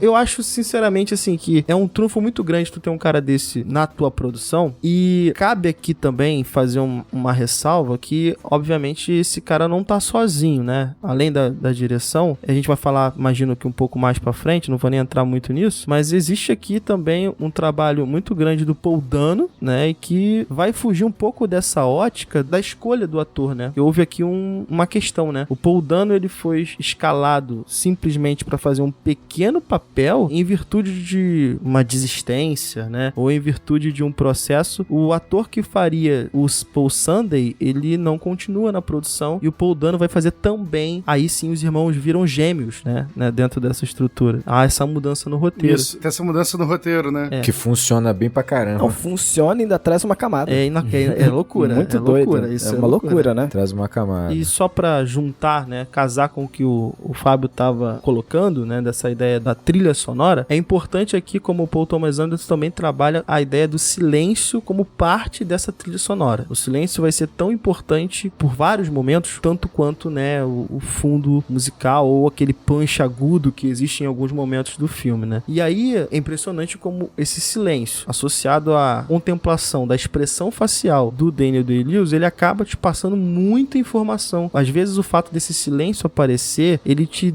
dá a possibilidade de você começar a jogar neste personagem as informações que você acha que ele possa estar tendo na cabeça, né? Você começa a fazer um trabalho na tua cabeça de investigação desse personagem. Pô, ele deve estar pensando isso. Não, acho que agora ele tá pensando isso. Ele te dá esse tempo. Isso aí, cara, esse ponto é muito interessante pelo seguinte, isso me lembra muito, vou resgatar outro programa nosso, muito Bastardos Inglórios, me lembra Tarantino isso, porque assim, é isso, né? Comumente, esse plano contra plano, numa conversa, num diálogo entre dois personagens, que às vezes é em close, né? Mas normalmente é no enquadramento um pouco mais fechado, ele acaba sendo ali as escolhas de enquadramento mais comuns, né? Mais ordinárias, vamos dizer assim, né? Mais costumeiras, seja em série, seja em filmes de televisivos, né? Por quê? Porque é mais fácil de você produzir isso, você não precisa marcar os atores, você não precisa ter um ensaio exaustivo, você precisa ter marcação de luz por conta da movimentação da câmera e tal, então você acaba usando mais. Só que o engraçado é que tanto esse close, que o Daniel tá falando, como esse trabalho de plano e contraplano, né, entre dois personagens conversando, eles são usados aqui com o mesmo cuidado e com a mesma raridade e importância que o Tarantino vai usar lá em Bastardos Inglórios, né? E aí o Paul Thomas Anderson, ele vai trabalhar o filme dele, o que é normal no filme dele, o que é, entre aspas, comum, costumeiro, é o plano de sequência. E o plano de sequência normalmente é tido como algo extremamente difícil de você fazer e trabalhar, porque não só exige uma coreografia, uma movimentação coordenada entre câmera e direção, né? E os atores se movimentando em cena, um trabalho de marcação de iluminação muito mais complexo, um ensaio muito mais intenso, né? Você precisa de um cenário mais completo, porque a câmera vai estar se movimentando, vai mostrar cantos e outros ângulos do cenário. Então, normalmente, o plano de sequência acaba sendo, entre aspas, a tomada do grande diretor, do diretor artista, porque de fato é mais trabalhoso de fazer, é mais complexo de fazer. Só que o interessante é que aqui, como o Paul Thomas Anderson faz isso com muita habilidade e usa ao longo de todo o filme, o plano de sequência dá esse tom que a gente tá falando, esse ritmo, né, pro filme, porque ele traz essa realidade, como a gente já falou milhões de vezes. Só que o interessante é que ele cria uma diversidade visual, porque a câmera passeia um pouco pelo cenário, né, pela ambientação, pelos atores. Isso vai criando uma pluralidade visual que muitas vezes esse exagero, esse excesso de plano e contraplano tira, elimina. E o mais importante de tudo, ele traz a realidade com isso e ele acaba guardando pra ele o close, guardando pra ele o enquadramento mais fechado. E aí ele usa momentos importantes e que vai falar muito também com o Bastardos Inglórios. Como o Daniel falou, normalmente, vou citar dois exemplos aqui pra ficar bem ilustrativo, né? O primeiro encontro do Paul, né, com o Daniel, né? O Paul tem essa informação pra ser vendida e aí faz uma relação interessante, né? O Paul está convidando o diabo pra Terra Prometida. Ele está vendendo a Terra Prometida pro diabo, né? O Paul, ele adentra o escritório ali do Daniel e você pode perceber, o enquadramento se fecha, ele trava numa composição e ele fica durante muito tempo nesse plano de sequência, um plano longo, em que você tem o Daniel no meio, ele parece que ele está pequeno, porque ele está no fundo, mas é ele que tem iluminação, ele está no centro do enquadramento, enquanto que o Paul, ele tá no primeiro plano, mas ele basicamente é uma sombra. Ele é uma sombra, ele, canto da tela é uma sombra, não tem nem, você não vê nem a cabeça dele tá cortada, você percebe como esse plano de sequência ele consegue estabelecer já a hierarquia, mesmo sendo um plano longo que não tem movimentação de câmera quase, é muito suave. Quando que passa para um primeiro close? Quando que passa para um plano contra plano? Quando o Daniel de fato se interessa pela informação que o Paul tá trazendo. Quando o Paul gera algum interesse no Daniel. Aí sim, você vai ter um plano contra plano. Por quê? Porque agora a intenção do Daniel está colocada de fato no Paul. E agora tem outro player, player. Agora entrou outro player. Então a câmera pode dividir, né? Exatamente. Agora você tem um adversário, né? Um adversário digno. E ele, de fato, ele bate pele, é firme na maneira como ele vende aquela informação. Então a câmera passa a respeitá-lo também, dando também um plano contra plano, um enquadramento mais fechado, para que, como o Daniel falou, você também consiga decifrar as expressões desses dois personagens que escondem muita coisa. Não só da informação, né? Da manipulação que tá acontecendo, mas também da vontade do que eles têm a dizer ali, né? O Daniel tem vontade, obviamente, de arrancar a porrada, né? A informação daquele garoto, né? Ou expulsá-lo de lá, mas ele desconfia de que talvez aquela informação seja muito quente. Então, o plano e contraplano só é usado quando há dois personagens dignos, né? Ou pelo menos quando você tem um personagem que consegue o interesse do Daniel. O Paul Thomas Anderson faz a mesma coisa na cena do irmão. Não quero me adiantar muito, mas... Eu ia comentar isso, que na outra cena acontece a mesma coisa. Quando vem o Eli, o irmão do Paul. Quando o Daniel entra na casa pra conversar com o pai do Eli, pai do Paul, você vai ver que o Paul Thomas Anderson, ele vai preferir o quê? Abrir o plano, né? E vai mostrar toda a mesa. Uma conversa. Toda vez que ele faz isso no filme, é porque o Daniel tá dominando a cena. Sempre. Ele tá sozinho, basicamente. Ele tá dominando tudo que tá acontecendo. Quando aparece um adversário digno, e aí eu gosto quando o Rodrigo fala isso, né? Porque se torna um duelo. Ele guarda esse close pros duelos. E aí você vai ter o plano contra plano nesse duelo. E detalhe, um plano contra plano agora mais fechado, porque agora esses dois competidores têm um histórico. Agora é um plano mais fechado, né? E é isso, é muito interessante porque enquanto o Daniel tá conversando com o pai, porque ele imagina que é o pai que é o negociante daquele rancho e não é, não tem por que você fazer um plano mais fechado ou você mostrar as expressões de Daniel, porque ele basicamente tá fazendo o que ele sempre faz, que é manipular e você sabe bem a intenção dele. Agora, quando você tem o competidor, que é o Eli, que ele prova, né, por firmeza de que o negociante é ele, e aí tem um duelo, aí você precisa fechar o enquadramento no rosto desses dois personagens, porque você precisa, como o Daniel falou, investigar essas impressões pra você tentar entender mais profundamente o que cada um está pensando e quais são os passos dali pra frente, né? Porque tá no detalhe. Tá no detalhe. Mas aí você vai perceber que na cena final, onde você vai ter um outro duelo, isso não acontece. A cena final, ele não precisa tanto explorar os closes, ele não precisa tanto explorar o plano contra plano, ele enquadra os dois, porque o Daniel, ele tá sempre dominante. Ali ele tá praticamente sempre dominante. E também tem uma coisa, ali nós já conhecemos profundamente as naturezas dos personagens. As naturezas desses dois combatentes, né? Desses dois adversários. E ali também é uma estrutura que agora não tá na expressão, é corporal, né? É literalmente físico a parada. Só lembrar nessa cena aqui o nome, né, dos personagens, né, cara? A pessoa, né, que tá sendo tentada, né, pela serpente, né, pelo mal, né, que a gente denominou aqui, que é o Daniel, o personagem do Daniel, nada mais é do que o Abel, da sua terra prometida, né, aparecendo a serpente pra tentá-lo ali com fruto proibido, né, no caso ali. E o Eli, na Bíblia, pra quem não se recorda, ele é um personagem que ele tem a função principalmente, profeta também e tal, mas é principalmente um juiz, sabe? Alguém que media situações, sabe? Então também já é apresentado assim, né, como alguém que tá ali interpondo, né, tentando mediar sempre a situação. Essa escolha, né, de planos e contraplanos ou os planos e sequências, elas acabam também, muitas vezes, por revelar informações que você não concebe inicialmente, no início de um diálogo, mas que quando elas aparecem, você ressignifica o diálogo e torna ele mais poderoso. Vou dar um exemplo. Quando o Paul, ele chega pra dar a informação, plano sequência, ele chega, né, e aí ele senta na mesa. Após sentar na mesa que você consegue descobrir, por exemplo, que tem um outro personagem sentado na mesa também. Isso é interessante. Então a câmera tá estática, mas é a movimentação dos personagens que vai te dar essa nova informação. E quando ele joga o contraplano para o Paul, você vai descobrir que o filho, o HW, também está na cena. Ele finalmente é revelado. E que até então ele não está lá. Então essas revelações, né, essas escolhas, elas acabam também por potencializar algumas informações, né? É uma maneira muito, ao meu ver, né, elegante de você passar certas informações. Não, né? Eu acho que é como se a cena, ela tivesse camadas, que você vai abrindo as camadas enquanto a cena tá transcorrendo, dando tempo pra gente ir absorvendo e adicionando essas informações ao longo de todo esse processo, vai ficando mais complexo. Você vai desempacotando, né? Eu ia falar exatamente disso que você tá falando. O que eu vi, Daniel? Quando ele vai sentar e ele pede pra se sentar, é o momento que ele vai negociar. Quando ele vai sentar, é que ele revela que ele tá numa desvantagem absurda, porque tem mais um cara ali pra negociar contra ele. Então, isso cria um equilíbrio, isso mexe no equilíbrio da cena. E eu acho que isso é que é importante quando a gente presta atenção nesse mise-en-scène, né? E aí tem um detalhe em cima do que você acabou de falar. Quando você tem o plano contraplano e tem um contraplano do Paul, quando ele se dirige ao braço direito do Daniel, o olhar dele tá sendo interrompido pela sombra do Daniel. Ou seja, o intermediário ali é o Daniel. Aquele cara ali é só um subalterno do Daniel. Daniel. Você pode falar o quanto você quiser com ele, mas ele é só uma extensão do Daniel, sabe? Que é praticamente não só aqueles funcionários, mas todo aquele ambiente, toda aquela sala, toda aquela escuridão. Não tem essa. É um plano muito bem arquitetado, né, cara? Tipo assim, é o Paul Thomas Anderson, cara. É só isso. Só pra gente avançar, porque a gente tá muito no início do filme ainda, né? Tem muita coisa. Mas, duas coisinhas. Primeiro, uma pergunta interessante feita pelo Paul para o Daniel, de qual é a religião dele. E ele tem uma saída comercial genial, né?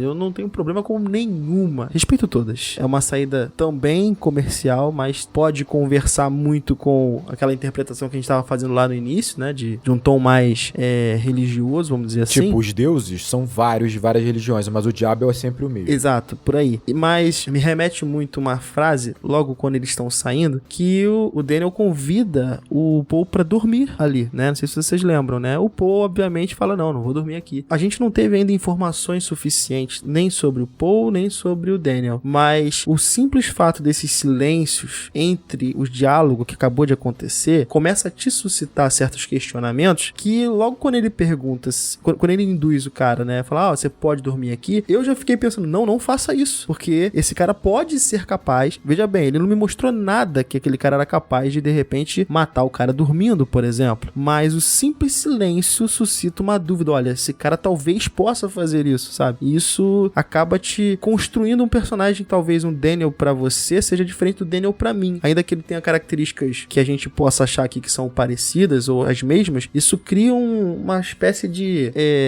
individualização desse personagem. Não sei como é que eu posso arquitetar isso em palavras. Você tá imputando a sua informação, né? Você tá imputando o que ele poderia e o que não poderia fazer. Isso torna, né, ele maior, com certeza. Claro, pô, o silêncio é subjetivo. Você tá dando espaço pra você completar o personagem, né?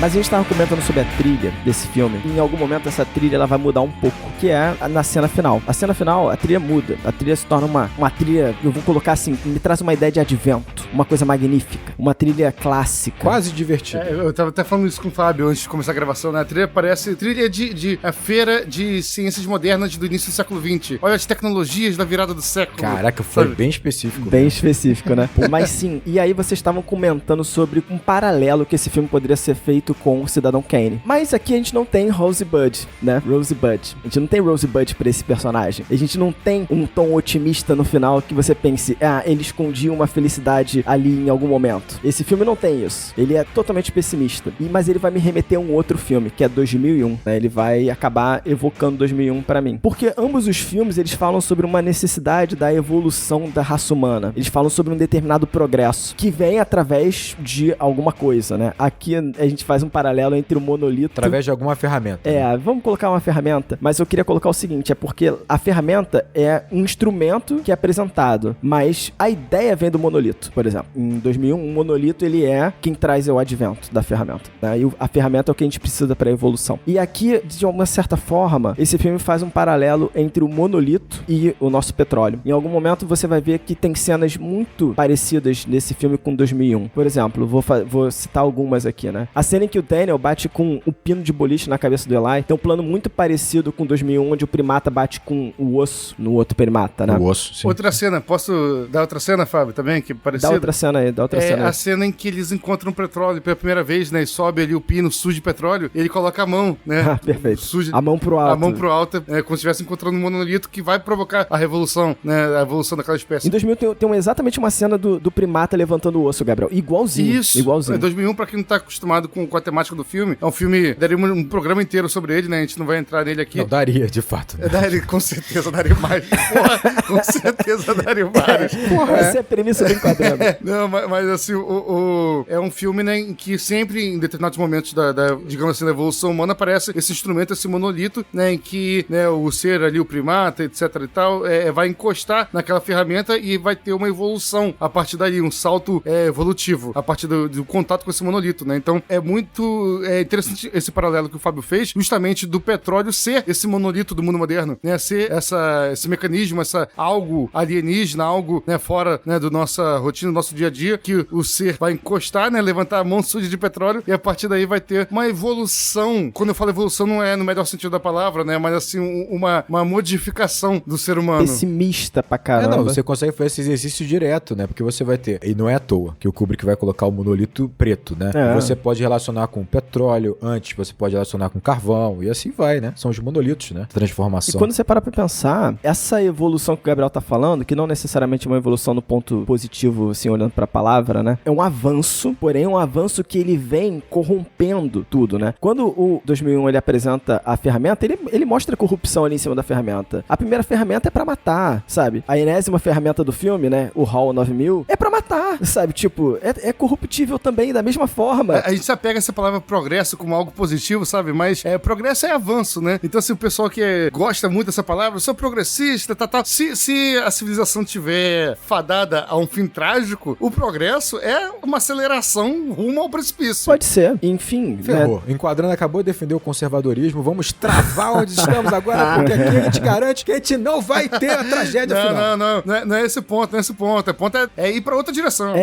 Quando a gente fala numa pauta progressista socialmente, né, ou com um viés social, é diferente de você pensar numa pauta progressista num viés mercadológico industrial, né? Então, isso aí é certamente que a gente não tá falando sobre isso, não é? No mundo a gente tá, progresso é ir pra frente, é aumentar a produção, aumentar o consumo. É aumentar a demanda, aumentar a oferta. Então né? a gente tá falando desse progresso mercadológico. Isso, exatamente. Isso. E aí, aqui não tem um ponto positivo como também em 2001, sabe? Quando a gente fala que não tem o Rosebud de Cidadão Kane, também não tem o Super-Homem, né? O Super-Bebê de 2001. Nietzscheano, né? O conceito Nietzscheano. Ele não vai existir aqui também. Mas os dois filmes, e aí eu vou dar um gancho aqui pro Gabriel, os dois filmes, eles têm uma base toda composta em cima da filosofia do Nietzsche. Então, se a gente falar de também Sangue Negro sem relacionar com essa filosofia, acaba ficando um pouco mais vago, um pouco mais pobre, né? O 2001 é do Kubrick, né? E o Paul Thomas Anderson conheceu o Kubrick no set de filmagem. Olha a informação aí, Daniel. Set de filmagem de Olhos Bem Fechados. Toma aí, ó, Daniel. Na época, o Kubrick, ele tava trabalhando com uma equipe muito reduzida, porque ele queria evitar ao máximo que esse filme vazasse. Quem levou ele pro set foi o Tom Cruise, que ia trabalhar com ele em Magnolia. Caraca, né? Tom Cruise safado. Então o Tom Cruise levou o Paul Thomas Anderson pro set de filmagem. E o Paul Thomas Anderson, quando viu aquela equipe super reduzida, perguntou assim pro Kubrick, né? Por que ele trabalhava com uma equipe tão pequena? E aí o Kubrick respondeu assim, de quantas pessoas você precisa? E aí ele se sentiu um grande idiota de Hollywood, sabe?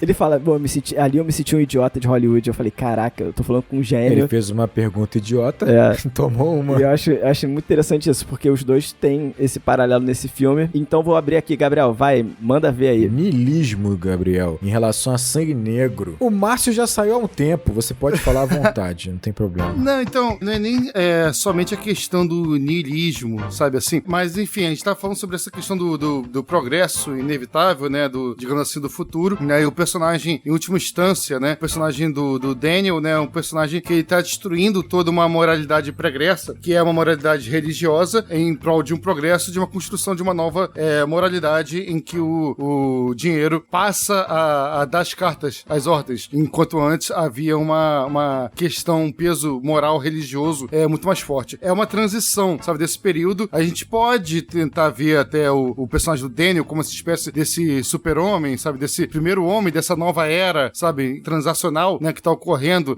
na realidade temporal que o filme... Eu ia te perguntar isso, Gabriel.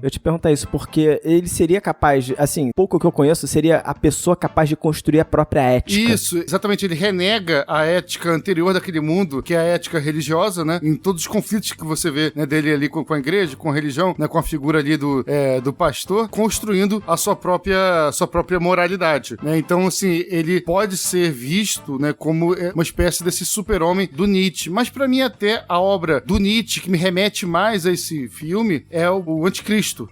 A tradução Anticristo, mas seria uma espécie, na verdade, de anticristão, né? Uma tradução mais correta do alemão, né? Que conta justamente também, é uma espécie de retratação cínica, digamos assim, do Nietzsche, né? Da realidade cristã, sobretudo, da Igreja Católica, como sucessora do judaísmo, né? Mas com todo esse contexto cristão, como uma espécie de, segundo palavras do Nietzsche, tá? Que eu tô falando aqui, antes que comece a tacar pedra em mim, como uma espécie de religião de ressentidos, sabe? Uma religião de pessoas que não podem ter em vida o gozo da vingança contra aqueles que o oprimem, sabe? E postergam esse gozo dessa vingança a um futuro, a uma realidade pós-mortem, sabe? Que mais prazeroso do que você ir pro céu, né, de fato, é você saber que aquele cara que te ferrou vai pro inferno, né? Mas você não vai poder ter essa vingança em vida, né? Então, é uma religião que provoca essa catarse de ressentidos e, de certa forma, o personagem do pastor do Eli, sabe? Ele é alguém que tá sendo constantemente, o tempo inteiro, subjugado pelo personagem, né, do Daniel e até esnobado, sabe? Em vários momentos, né? Renegado. E enquanto o super-homem, né, o Daniel, está construindo sua nova moralidade e renegando a anterior, né? Ele vai renegando, inclusive, até o direito de ter seu gozo moralista de ressentimento, né? O novo ser que agora surge, né? E destrói esse passado, sabe? Então, o filme termina, de fato, ali quando ele consegue destruir totalmente aquela moral antiga, matando, de fato, ali o pastor, e fala literalmente, né? Então, terminei, acabei, né? Ou seja, agora ele terminou, né, de destruir aquela moralidade passada pra construir uma nova realidade que não é... muita gente considera, às vezes, né, o mundo cético e cínico, material dele ali, do capital, como algo não ideológico ou amoral. Não, mas é ideológico, é moral, mas tem a sua própria ideologia, a sua própria moral, e subjugando a antiga, né? Então, a construção desse novo ciclo, sabe? Então, remete a essa obra que todo mundo fala aí do Super-Homem, né, do 2001, mas pra mim, principalmente, o Anticristo do Nietzsche. Eu vou concordar com o Gabriel, mas discordar também. Porque eu vejo o personagem do Daniel um pouco fora dessa ideia do Super-Homem, no sentido de que eu acho que ele não consegue completamente nesse filme, pelo menos é o que me passa. E é aquela ideia de que a gente constrói um personagem também aqui, né? Ele não consegue se desvencilhar totalmente de uma moral socialmente estabelecida. Em 2 momentos, eu diria. A cena, por exemplo, em que ele se importa com o filho. Ali, de fato, me passa, de certa forma, uma preocupação genuína. Isso dá uma camada, né, pra aquele personagem, né? Eu, pelo menos, eu enxergo ali não só uma preocupação do ponto de vista mercadológico do que aquela ferramenta representa pra ele, mas um vínculo afetivo de fato. E aí isso a gente poderia associar essa ideia de moral socialmente estabelecida. No final do filme, por exemplo, quando o Gabriel diz, por exemplo, que a superação dessa moral estabelecida e esse super-homem vence, né, quando o personagem do Eli, ele é morto. Mas o take final coloca esses 2 personagens do mesmo lado da pista. Então, quando ele diz que ele tá terminado, quando ele diz que ele acabou, a minha interpretação dele acabou é porque ele pecou ali daquele fato, né? Agora, ali, de fato, na visão dele, ele tá terminado, ele terminou. Assassinou alguém diretamente. Não que ele tenha terminado a sua transformação, mas que ele sucumbiu nesse sentido. Pode ser. Eu acho que deixa dúbio até o final, e propositalmente dúbio. Concordo muito com o que o Gabriel falou, mas ainda me fica essa sensação de que, porra, é isso? Mas, cara, pode não ser também, sabe? Assim, vou tentar conectar com um outro ponto aqui que o Gabriel não falou, que é o outro livro, né? O Assim Falava Zaratustra, sobre o eterno retorno, né? E quando você vai parar pra pensar, cara, se esse cara refletir sobre a vida dele, ele viveria aquela vida novamente, sabe? É aquilo que ele gostaria que fosse a vida dele, de fato? Eu acho que existe um problema aqui, que é o seguinte, Daniel. Ele fez as escolhas num objetivo claro, que eu vou depois trabalhar isso mais à frente, mas um objetivo claro transacional. As escolhas dele são transacionais. Ele segue uma lógica transacional pra tudo que ele faz na vida. Então, o filho é uma ferramenta, mas ele fez uma transação pra ter aquela criança, sabe? Ele tem essa lógica. Só que o que acontece? Ele não imagina que ele também tem a dependência dos sentimentos, sabe? E ele tira isso de dentro dele. Por quê? Porque ele precisa seguir essa lógica. E aí ele vai se arrebentar lá na frente porque ele ignora isso. Ele ignora a dependência que ele tem em outros humanos, porque o humano, ele é dependente de outros humanos. E ele fez todas as escolhas querendo ser independente disso. Ele achando que ele é o grande independente. Ele fala isso literalmente no filme, né? Que ele quer ficar rico pra poder se isolar dos outros humanos. Se isolar dos outros humanos, mas ele precisa deles. Ele precisava daquele filho, ele precisava daquelas pessoas. Então, eu acho que aqui, quando a gente pensa que essa teoria que o Gabriel tá falando é a teoria que vai fomentar toda a ideia do existencialismo, de que você... Só pra quem... O Nietzsche não é ainda existencialista, né? Mas toda a teoria dele vai dar o arcabouço filosófico pra posteriormente surgir o existencialismo, né? Então, e até esse período, né, histórico em que o personagem vive, é esse período em que tá se construindo essa forma de pensar que posteriormente vai dar base, né, pro existencialismo. Eu acho que o ponto é esse, sabe? Será que ele imaginou que aquela vida seria a vida que traria um significado pra vida dele? Todas aquelas escolhas, entendeu? Eu vou te botar uma pergunta, no caso. Porque tem uma cena que me marca muito, que é o batismo do Daniel pelo Eli. Aquela cena, pra mim, primeiro, não vou chover no molhado, não vou falar da interpretação ali do Daniel de Elisa, é genial. Aquela cena pra mim é o máximo desse filme. E aí quando ele diz, quando ele perdeu o filho, que ele perdeu o garoto dele ali, eu acho que pra mim ali é basicamente ele assimilando que essa moral faz sentido pra ele também. Sim, vou te falar, existe muita complexidade ali. É absurdo. Porque pra mim, todo esse encontro dele com ele mesmo acontece ali naquela cena, sabe? Ele acreditando que ele é essa pessoa que não depende das outras pessoas, e ele mandou o filho pra longe, mas quando ele coloca isso em palavras, isso é forte. Ele não quer passar isso, mas ele passa. Então, a complexidade é absurda, assim. Só um ganchinho dessa cena aqui pra ilustrar Paul Thomas Anderson, né, diretor, audiovisual, imagem, mostrando, né, a mensagem. Logo após essa cena, né, mostra que ele tá com foto do filho, mostra o oleoduto, né, que é justamente algo que faz a ligação, e tem uma cena quase sem diálogo dele trazendo o filho de volta, né, reconectando essa ligação, sabe? Então, eu acho o final trágico pra gente, mas não necessariamente para o íntimo de Daniel. Eu não acho que ele, pra mim, em nenhum momento há essa tomada de consciência de Daniel, sabe? Pode haver. No momento em que ele coloca em palavras o que ele fez, pode haver. Eu acho que é mais catártico, sabe? A tragédia ocorre antes. Mas por que eu não acho isso? Assim, eu acho que tem muito mais a ver com raiva. Pra mim, esse filme, ele fala de uma maneira, em inúmeras camadas, sobre competitividade, né? O Daniel bota isso em palavras, né? Ele fala, eu sou competitivo, eu odeio ver alguém ter sucesso. E isso é muito mais importante pro Daniel que qualquer outra coisa. O Gabriel até falou, o super-homem neutraliza, ele acaba com uma moral cristã pra ser construída uma nova moral a partir dali. E o interessante, se você imaginar, primeiro, a relação entre empresários, entre megacorporações, entre o mercado e a igreja ficou cada vez mais intensa com o passar do tempo, voltou a ficar muito intensa. E se você pensar por um momento, se o Daniel, ele fosse calculista como ele sempre é, de verdade, calculista, ele usaria o Eli como aliado. Ele ganharia muito mais poder naquela região e teria muito menos problema que ele teve. O problema é que, ainda que ele seja manipulador, ainda que ele seja absolutamente frio calculista, ele odeia o sucesso alheio. E aí eu concordo com vocês quando diz que a emoção, ele tem emoção, ele é um ser humano. E esse lado passional dele odeia o sucesso alheio. Ele é competidor de tal maneira que ele se torna um empresário pior na cabeça dele por conta dessa passionalidade. E a gente vê isso ao longo do filme, né? Então assim, quando você olha o Daniel, ele tá sempre em embate, sempre confronto. Ele sempre confronta e ele sempre vence esse confronto de alguma forma, pelo menos na cabeça dele. Você tem, como a gente tá falando do filho, por exemplo, ele adota uma criança aleatoriamente pra ser uma ferramenta. Ele é completamente opressor. Por quê? Porque ele é um homem adulto num duelo, entre aspas, de controle com uma criança. Não tem competição. Até quando o garoto ele fica um pouco maior e ele tá revoltado, ele tenta se manifestar fisicamente contra o pai, ele simplesmente agarra o filho no braço e acabou. Ele se sobrepõe simplesmente por ser fisicamente superior. Só que ele vai usar o status social e o poder financeiro para conseguir também se sobrepor em outras relações, obviamente, com outros empresários, com outros grupos. Eu acho que tem um exemplo que é muito bom, que é exatamente quando ele tá conversando teoricamente com aqueles investidores, vamos dizer assim, com aquele grupo para contratarem ele para fazer uma perfuração, em que no primeiro momento que ele começa a perder um controle, porque na cabeça dele, ele sempre tá superior de fato. Então ele tá oferecendo uma oportunidade única. Ele não depende de investidores, não depende de terceiros. Na cabeça dele, não. Ele está oferecendo algo que eles deveriam depender, que é uma oportunidade única de você ter um perfurador especialista em petróleo. Quando ele perde o controle da situação, ele retoma o controle da seguinte maneira, rompendo a relação. Ele sai da sala e acabou. Acabou. Porque ele conduz a situação, né? Primeiro momento que alguém se coloca em contraponto, ele vai atropelar. E aí, quando não é pelo dinheiro, é por extrapolar essa moral, é por extrapolar essas leis sociais. Por exemplo, quando ele lida com um empresário que provavelmente é mais rico do que ele, e o cara oferece 1 milhão pelos poços dele de petróleo, e ele não tem como se impor socialmente, não tem como se impor financeiramente, ele vai pela ameaça. Ele mostra claramente o seguinte,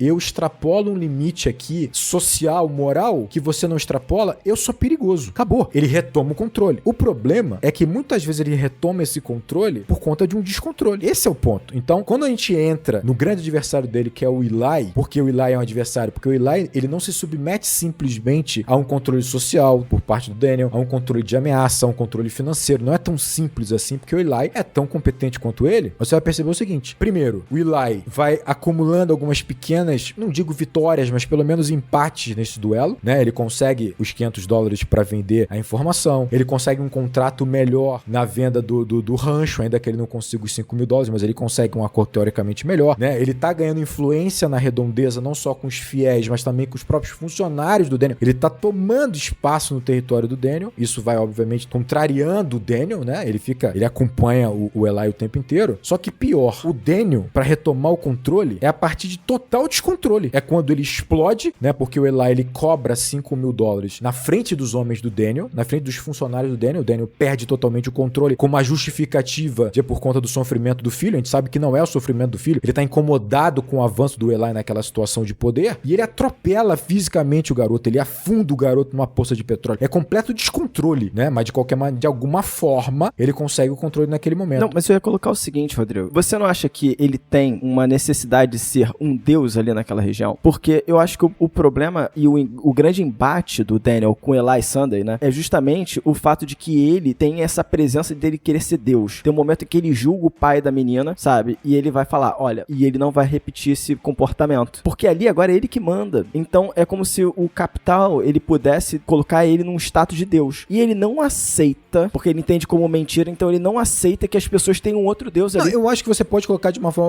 forma mais filosófica, assim, mas no fundo não deixa de ser o que ele acabou de falar. Ele é competitivo e ele não tem adversários. Ele vai ter que destruir o adversário. O deus que tem ciúme de outro deus, né? Pode também dizer que é competitividade, claro, né, entre deuses, né? Claro. É uma forma de nomear. Exatamente. Só que o ponto é, esse descontrole traz danos a ele no ponto de que exatamente quando ele se descontrola, que ele vai ter a pior derrota. Ele vai ter a única derrota na cabeça dele, na trajetória inteira de vida dele. Que é quando o Eli consegue, junto com o outro dono do último rancho que falta ser comprado, porque ele ignora o senhor do rancho. Ele simplesmente fala, eu vou me submeter a ir no rancho desse senhor e negociar com ele, um homem, um inferior, um tão menor assim. Maomé que vai à montanha. Exatamente. E aí, acaba que o Eli consegue, por meio disso, imprimir a única derrota dele, que é quando ele tem que se submeter ao batismo e ele é humilhado na frente de todo mundo. Pra você ter o nível de como ele não se submete nunca, ele não se submete ao fato de ter que aprender uma nova linguagem pra se comunicar com o filho. Ele fala, não, de forma nenhuma eu vou me submeter a isso. Se ele quer se comunicar comigo, que ele encontre uma forma de se comunicar comigo. E quando o filho dele se coloca de fato como um adversário, ele usa a última cartada pra destruir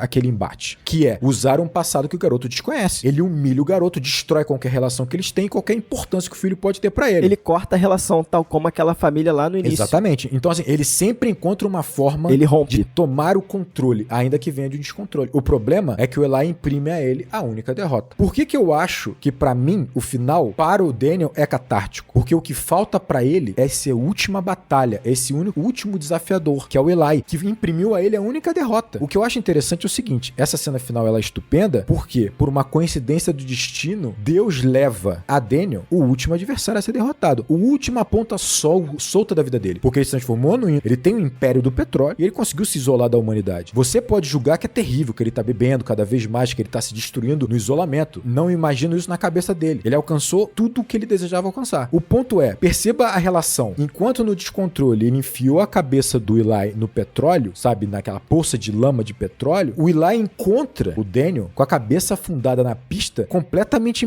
embriagado. Naquele momento, teoricamente, parece que a relação dos dois, você tem ali um poderio, né, uma superioridade do Eli, que o Eli tá como? Ele tá fantasiado de Daniel, ele tá bem vestido, ele tá aparentando estar numa faixa social superior, ele usa da educação, do controle, ele está construindo a mesma imagem que o Daniel sempre construiu ao longo da vida. O problema é que o Eli está usando de um artifício que o mestre desse artifício está na frente dele. Então, quando o Daniel perceba muito legal, ele começa a beber água loucamente para ele poder ter consciência para participar daquele duelo, daquela batalha, daquela chance única de poder se vingar da única derrota que ele teve, ele nega a bebida, ele começa a beber muita água, pra quê? Pra ele voltar a ter controle sobre si, pra conseguir se vingar finalmente, da única derrota que ele teve. E aí ele percebe que o cara tá usando o mesmo artifício que ele sempre usou. O Eli construiu uma persona pra teoricamente oferecer uma oportunidade única pro Daniel, e não que ele depende do Daniel, não que ele está implorando pra uma oportunidade. Quando ele percebe esse disfarce, ele destrói o Eli em todos os níveis, humilhando ele, provando que ele é um falso profeta, humilhando ele fisicamente, emocionalmente, e depois ele destrói por conta do descontrole, ele destrói, obviamente, o que sobra pra Eli, que é a vida dele, por conta de um descontrole. Eu não tenho essa percepção do final que você tem, porque assim, o filme acaba basicamente ali após a crise de 29. Quando a gente mostra ali a casa do Daniel, no final do filme, eu não consigo captar o Daniel no seu ápice, no seu apogeu, e só faltando um detalhe para... Mas aí é uma percepção nossa. Eu tô tentando enxergar na percepção do Daniel, no momento que ele está ali. Naquele momento em que o Daniel tá ali, e aí voltando ao período histórico, é um período de crise americana. Ele não está no melhor momento financeiro dele. E assim, a aparência física, o estado da casa, demonstra essa situação. É a casa dos sonhos, que ele já verbalizou pra nós, mas ela não tá na condição dos sonhos com a qual ele se referiu lá atrás. Então ele não tá no momento que ele tem a situação dele, a história dele de vida fechada e só falta um último embate. Pelo menos não é assim que eu consigo enxergar. Então, assim, eu acho que faz sentido o que você colocou, o sentido lógico faz, mas a minha percepção é que, de fato, ali, esse eu terminei no final, ele não é um eu terminei concluir meus objetivos. É um eu terminei com um tom de eu falhei. Eu acho que é um tom de regorgizo. Eu tô com o Rodrigo. Pra mim, ele realmente tá nessa jornada maléfica de progresso, de destruição de tudo, sabe? Que vem pra frente, esse trem atropelando tudo, e aí, por fim, quando ele termina toda essa destruição, sabe? Ele concluiu a sua obra. E nisso ele se autodestrói também. A vida dele, talvez, né, pela nossa régua, esteja pior do que no início, ou em algum momento ali no meio que ele poderia ter parado. Pra gente, sim, sabe? Mas a obra final dele foi concluída. A obra de destruição. Eu acho até porque, pela relação que nós fizemos o tempo inteiro com a questão da religiosidade, o profeta, ele vai ser derrotado pelo diabo porque ele é um falso profeta. O próprio Daniel diz isso, né? Tanto é que o profeta, que também tem uma condição, né, que o torna mais frágil, assim como Daniel, é que ele é tão ganancioso que ele aceita se submeter à humilhação de tentar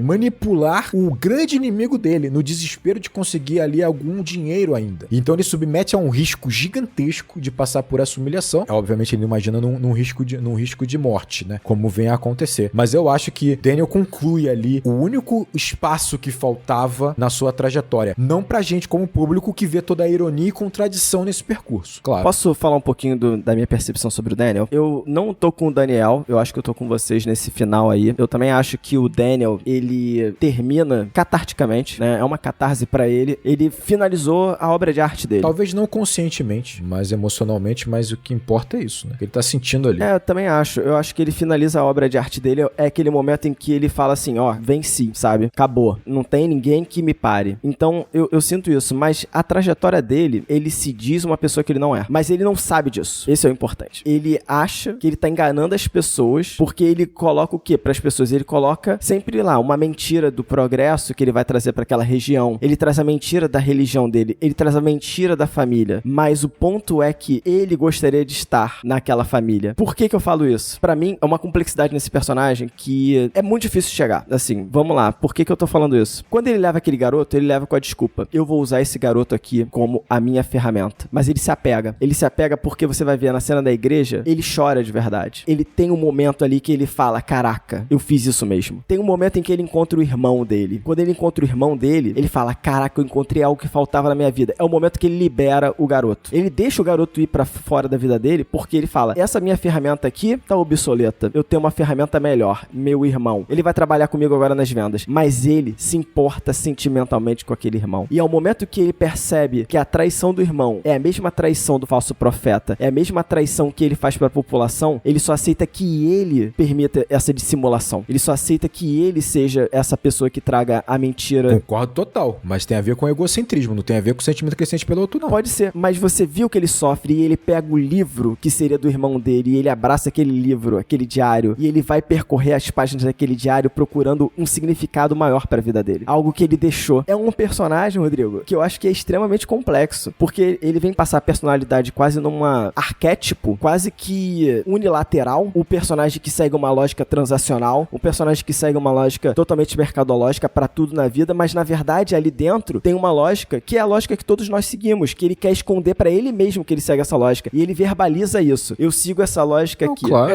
esse arquétipo, Fábio, é o arquétipo do pensador, sabe? Que é o arquétipo da pessoa que racionaliza todas as suas emoções, suas relações familiares, né? E normalmente o arco, né, do personagem que tem esse arquétipo de pensador é justamente ter que confrontar com suas emoções reais, sabe? Esse é o drama, né, de quem é o pensador. Eu acho que tem um detalhe no que o Fábio tá falando, que na verdade não é que eu não concordo com o que você tá colocando, é que eu acho que tem um detalhe que pra mim faz toda a diferença, que é o seguinte: o afeto que ele pode imaginar ter em algum momento ali com o filho, ou esse afeto, ou esse momento de vulnerabilidade que ele pode ter com o irmão, que faz com que ele chore, pra mim, não deixa de dizer só a respeito dele. É só o egocentrismo, de qualquer forma. O que você pode estar dizendo pode ser verdade numa camada mais profunda, mas eu tô numa camada do Daniel, quando ele chora com a perda da possibilidade de ter o irmão, é a perda da possibilidade dele ser quem ele estava sendo naquele período. Porque com o irmão dele, teoricamente, ele pode, entre aspas, soltar soltar um pouco das cordas que ele tenta conduzir e controlar o tempo inteiro, sabe? Ele pode ser um Daniel que normalmente ele nunca pode ser dentro desse negócio, dentro dessa estrutura que ele montou pra ele mesmo. Então é como se ele sofresse por ele,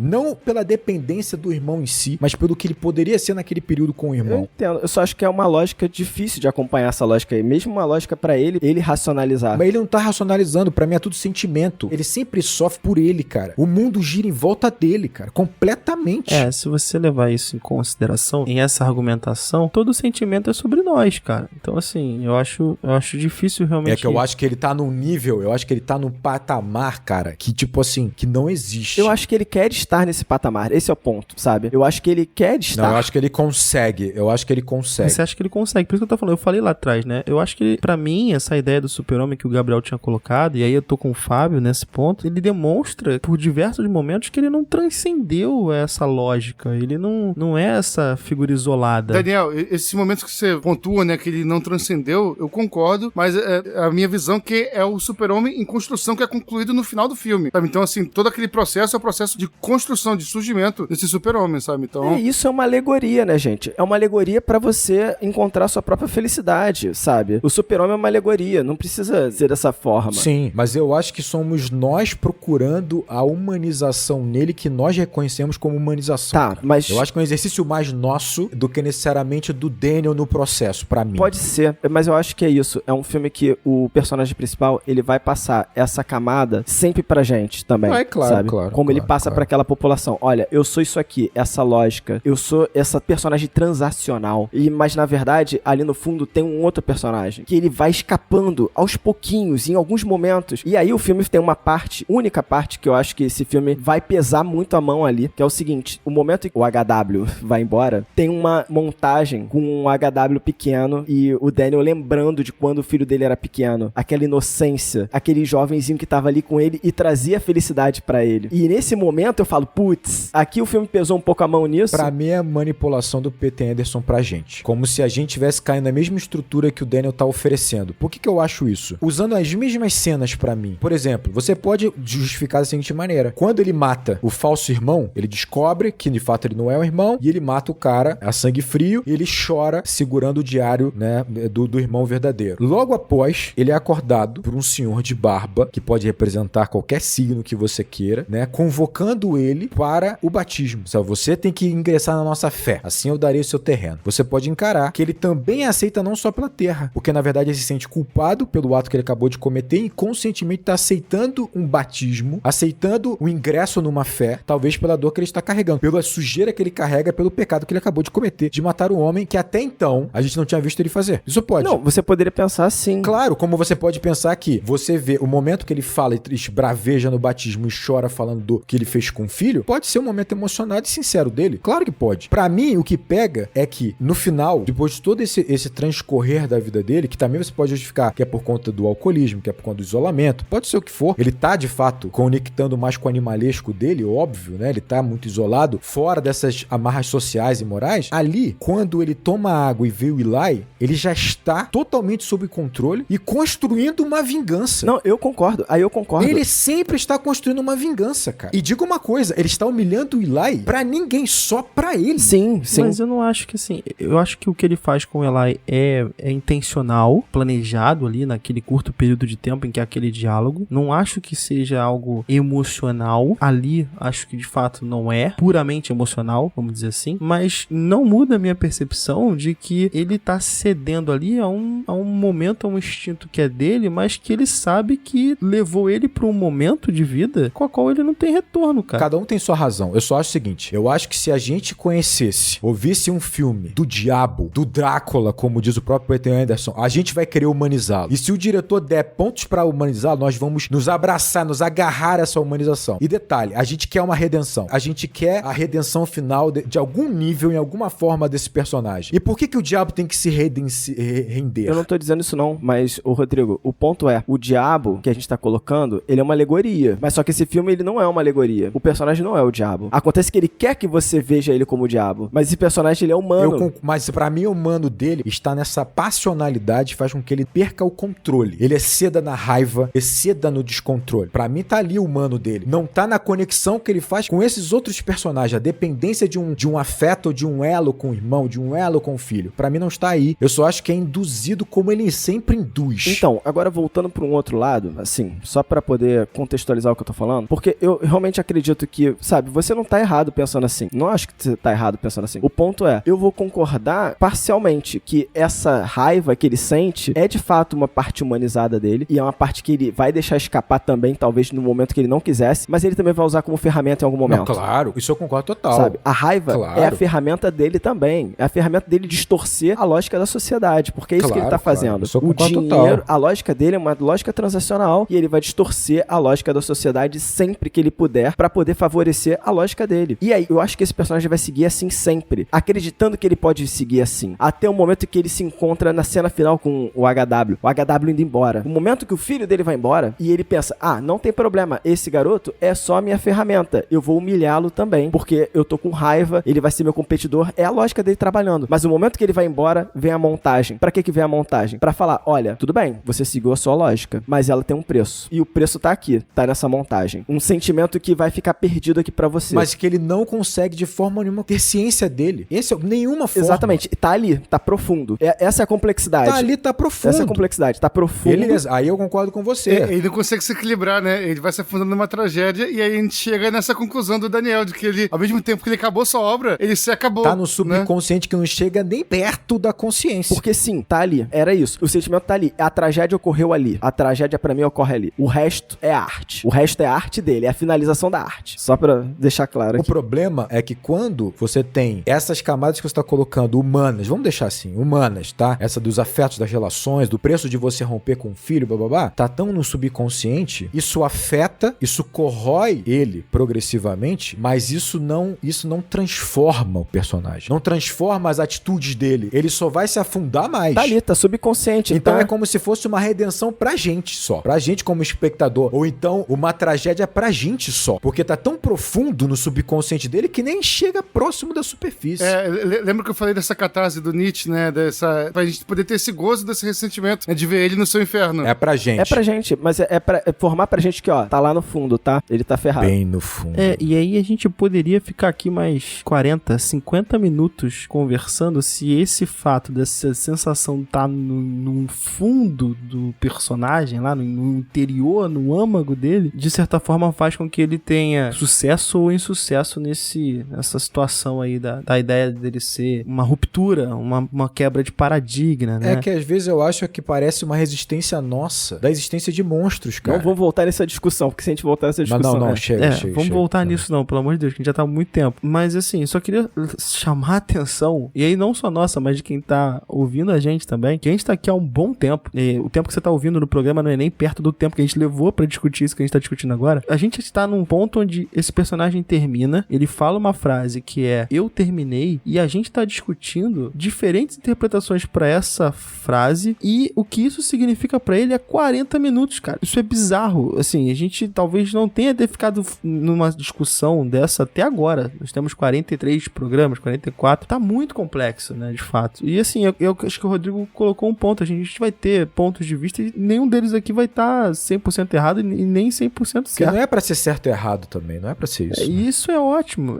Isso é ótimo. Mas eu gosto da visão do Rodrigo. Eu só queria terminar com uma parada que eu tô falando sempre, sabe? Do pensamento transacional dele. E assim, eu acho interessante que você vai ver que o momento em que o filho dele fica surdo na explosão, ele fala pro imediato dele ali, né? Por que você tá tão infeliz? Há um oceano inteiro de petróleo sob nossos pés, ninguém pode alcançá-lo exceto eu. Ele assumiu o risco. Ele assume o risco sempre. O personagem dele sabe que ele carrega um peso e a responsabilidade da surdez do menino. Ele sabe que ele carrega. Ele tem a noção dessa responsabilidade, ele tem a noção desse peso. O ponto é que, na verdade, essa responsabilidade, esse peso, na minha interpretação, é o preço que ele paga por aquilo. Ele sempre segue uma lógica transacional. Então ele tá disposto a pagar. E aí, o filho dele, né, que é também um certo suporte afetivo na minha interpretação pra ele, é uma ferramenta. Ele transforma ele numa ferramenta. Ele compra o terreno das pessoas, né, com dinheiro e promessa, transação. Até no final, o duto, ele começa a encarar a questão do duto e a questão do batismo como uma transação. Eu quero passar meu duto por esse terreno, o que eu preciso fazer? É me batizar? Tá bom. Eu reluto muito, mas no final isso é uma transação também. Eu acho que ali ele deixa escapar alguma coisa, um sentimento, mas é uma transação. No final ele tem que se segurar, porque aquilo ali é uma transação, né? E eu acho que esse personagem transacional, ele acaba sendo uma grande alegoria pro capitalista do do século XX, o personagem transacional. Então, você vai ver que esse filme acaba trabalhando um pouco os personagens como alegorias para o que a gente tem de história do século XX, né? O protestantismo, né? E o neoprotestantismo crescendo muito, aparecendo essas pessoas, né, que se vendem como os profetas, e esse embate, que muitas vezes é um embate do dinheiro, entre você pensar, cara, eu preciso acumular a riqueza, eu preciso explorar ao máximo, eu preciso transacionar ao máximo até eu conseguir o meu sucesso, e o embate com você tem que doar um certo dinheiro para uma instituição religiosa, porque essa instituição religiosa, ela vem de um outro lado, vem de um outro lado que não existe aqui, porque você tem que ter os dois lados, e no final os dois são financeiros, são dois lados transacionais. Eu enxergo mais, Fábio, como uma mudança realmente de estrutura de poder.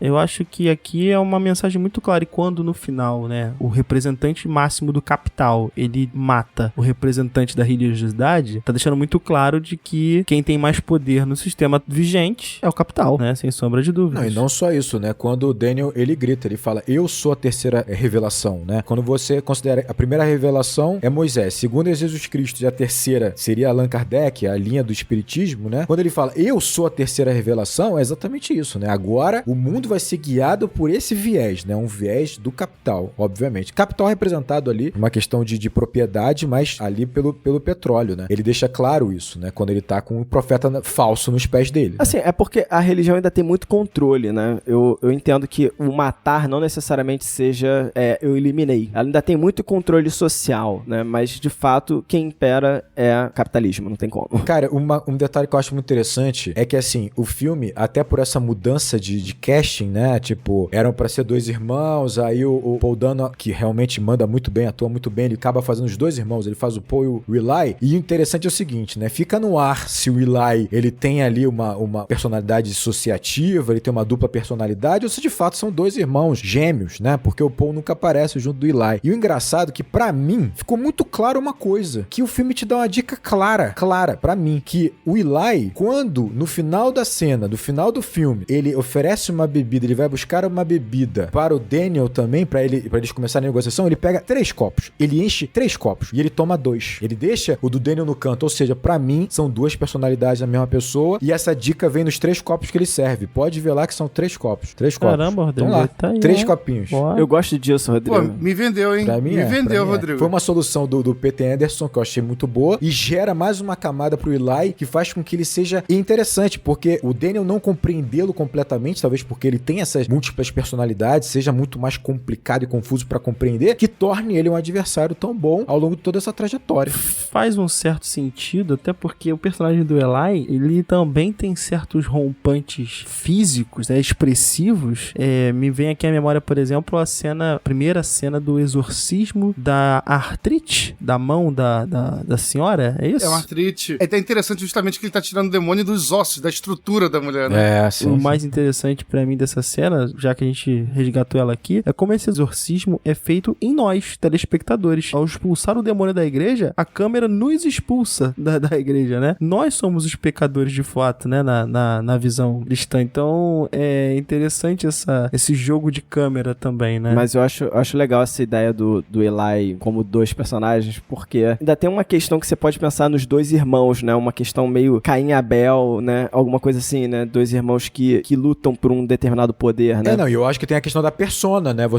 Ele usa a persona do Paul, talvez pra fazer coisas mais questionáveis pra quem seria um profeta, e ele lida com isso dessa forma, separando 2 personalidades, pra que uma execute o trabalho sujo, entre aspas, e o outro seja o profeta que ele tem que ser, né? Divino e limpo. Tem até um momento em que ele tá conversando com o pai na mesa, discutindo, né? E aí surge o nome do Paul na conversa. E ele fica enlouquecido, ele sobe em cima da mesa e parte pra cima do pai. Se transforma, então, né? é interessante mesmo. E assim, como houve esse recasting, essa necessidade de refilmar metade do filme, essa refilmagem pode já ter levado em consideração esse ajuste, né? O cara é sinistro, Paul Thomas Anderson é sinistro. É aquele tipo de detalhe que a gente não vai saber, nem quer, que só torna o troço mais interessante pra gente. Mais louco, né? É legal o Rodrigo falar da terceira revelação, né? É o diabo na forma do Daniel, né? No capitalismo, nesse momento do petróleo. Mas eu também fico pensando assim, cara, qual é o maior rival do diabo? É de fato o falso profeta também, sabe? O maior rival do diabo é quem consegue tentar as pessoas por um caminho que não é o caminho que ele tá falando. Como assim, sabe? Tipo, eu também pensando assim... É o concorrente dele, digamos, né? O concorrente, né? Exatamente, que pode ir pro Ele inferno. é o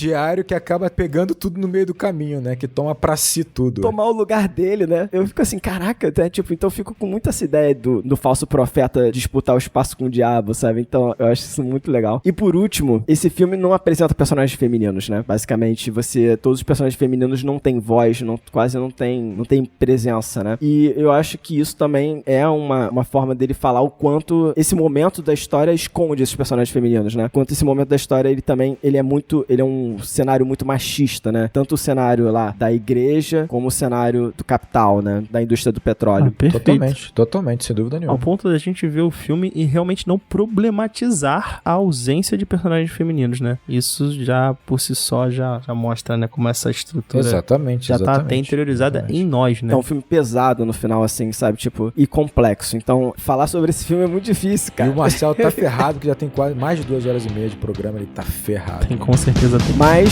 acabou.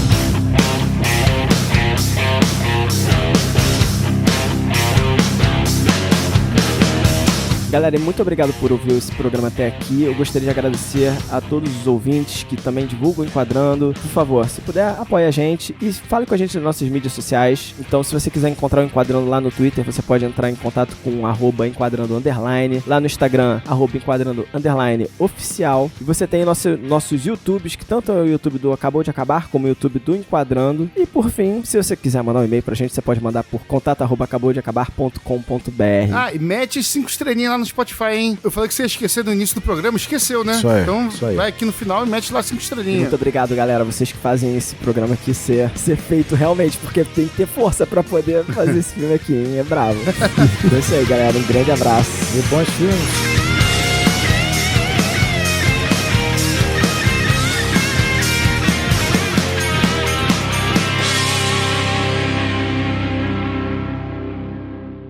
Este filme aqui devia estar lá no lugar do episódio... Eu não sei do que você tá falando. Ih, cara, Meu Deus. nem eu sei, né? Sangue Negro, tal qual o... Ih, Daniel tá bêbado. O Daniel se perdeu, real. Bateu. Tô não tô bêbado nada, cara. A gente fez uma enquete no grupo. Ah, entendi, sim. Você viu o último dele agora, o Protocolo Fantasma com... Não, que protocolo fantasma, cara? Do que você tá falando? Não, que protocolo fantasma, meu irmão. Protocolo fantasma? Licorice Pizza. Não, é com Daniel Day-Lewis também. Que Daniel É Day-Lewis? sim, o último filme do Paul Thomas Anderson. Trama fantasma. Trama fantasma. De costureiro, pô. Gente, calma. O último filme do Paul Thomas Anderson, lançado em 2021, Licorice Pizza. Exatamente. Antes foi o Trama Fantasma. Você entender, o que fala que é o último filme, na verdade, não é nem do Paul Thomas Anderson, é o último filme do Daniel Day-Lewis, na verdade. Tá, antes foi o Trama Fantasma. É do Paul Thomas do Anderson. Paul Thomas Anderson. Trama Fantasma eu vi. Trama Fantasma eu vi. Muito bom. Tudo bem. O protocolo fantasma foi fora. Porra, isso vai pros erros fáceis. Protocolo Fantasma! Protocolo fantasma. Tom Cruise é ótimo a propósito. E não, na verdade, então, é o último filme do Daniel Só Day-Lewis. queria ressaltar que eu sou fã do Tom Cruise. O Daniel, do nada. E ranqueia a gente aí também no Spotify, ranqueia a gente também na Apple Plus. Apple Plus não, Oh meu Deus, qual o nome do... Não sei. Eu não sou iPhone user. iTunes? Enfim, você pode ranquear a gente aí no seu agregador. O da Apple, não sei. iTunes. No iTunes. iTunes. Avalie a gente bem De preferência. no seu agregador de podcast, no iTunes, né? Ou qualquer outro. iTunes não existe mais, gente. Peraí, quem me deu a informação foi o Fábio. Fábio deu essa informação. Gente, tudo bem. Depois... Enfim. Vamos passar, gente. Dá 5 aí pra gente, vai. Mas ele é um cara que trabalhou muito com o próprio Paul Thomas Anderson. Então a gente tava comentando Licorice Pizza, ele que fez a trilha sonora, Trama Fantasma, Vício Inerente, O Mestre. Então ele é... E do Protocolo Fantasma? Ele fez também? Não, esse daí não. Só queria ressaltar que eu sou fã do Tom Cruise. A cena em que o Daniel bate com um pino de boliche na cabeça do Eli. Quando tu fala Daniel, eu penso Daniel de fato. É foda mesmo. Foi mal. Eu seria capaz. Porra, Daniel, tu bateu na cabeça do Eli.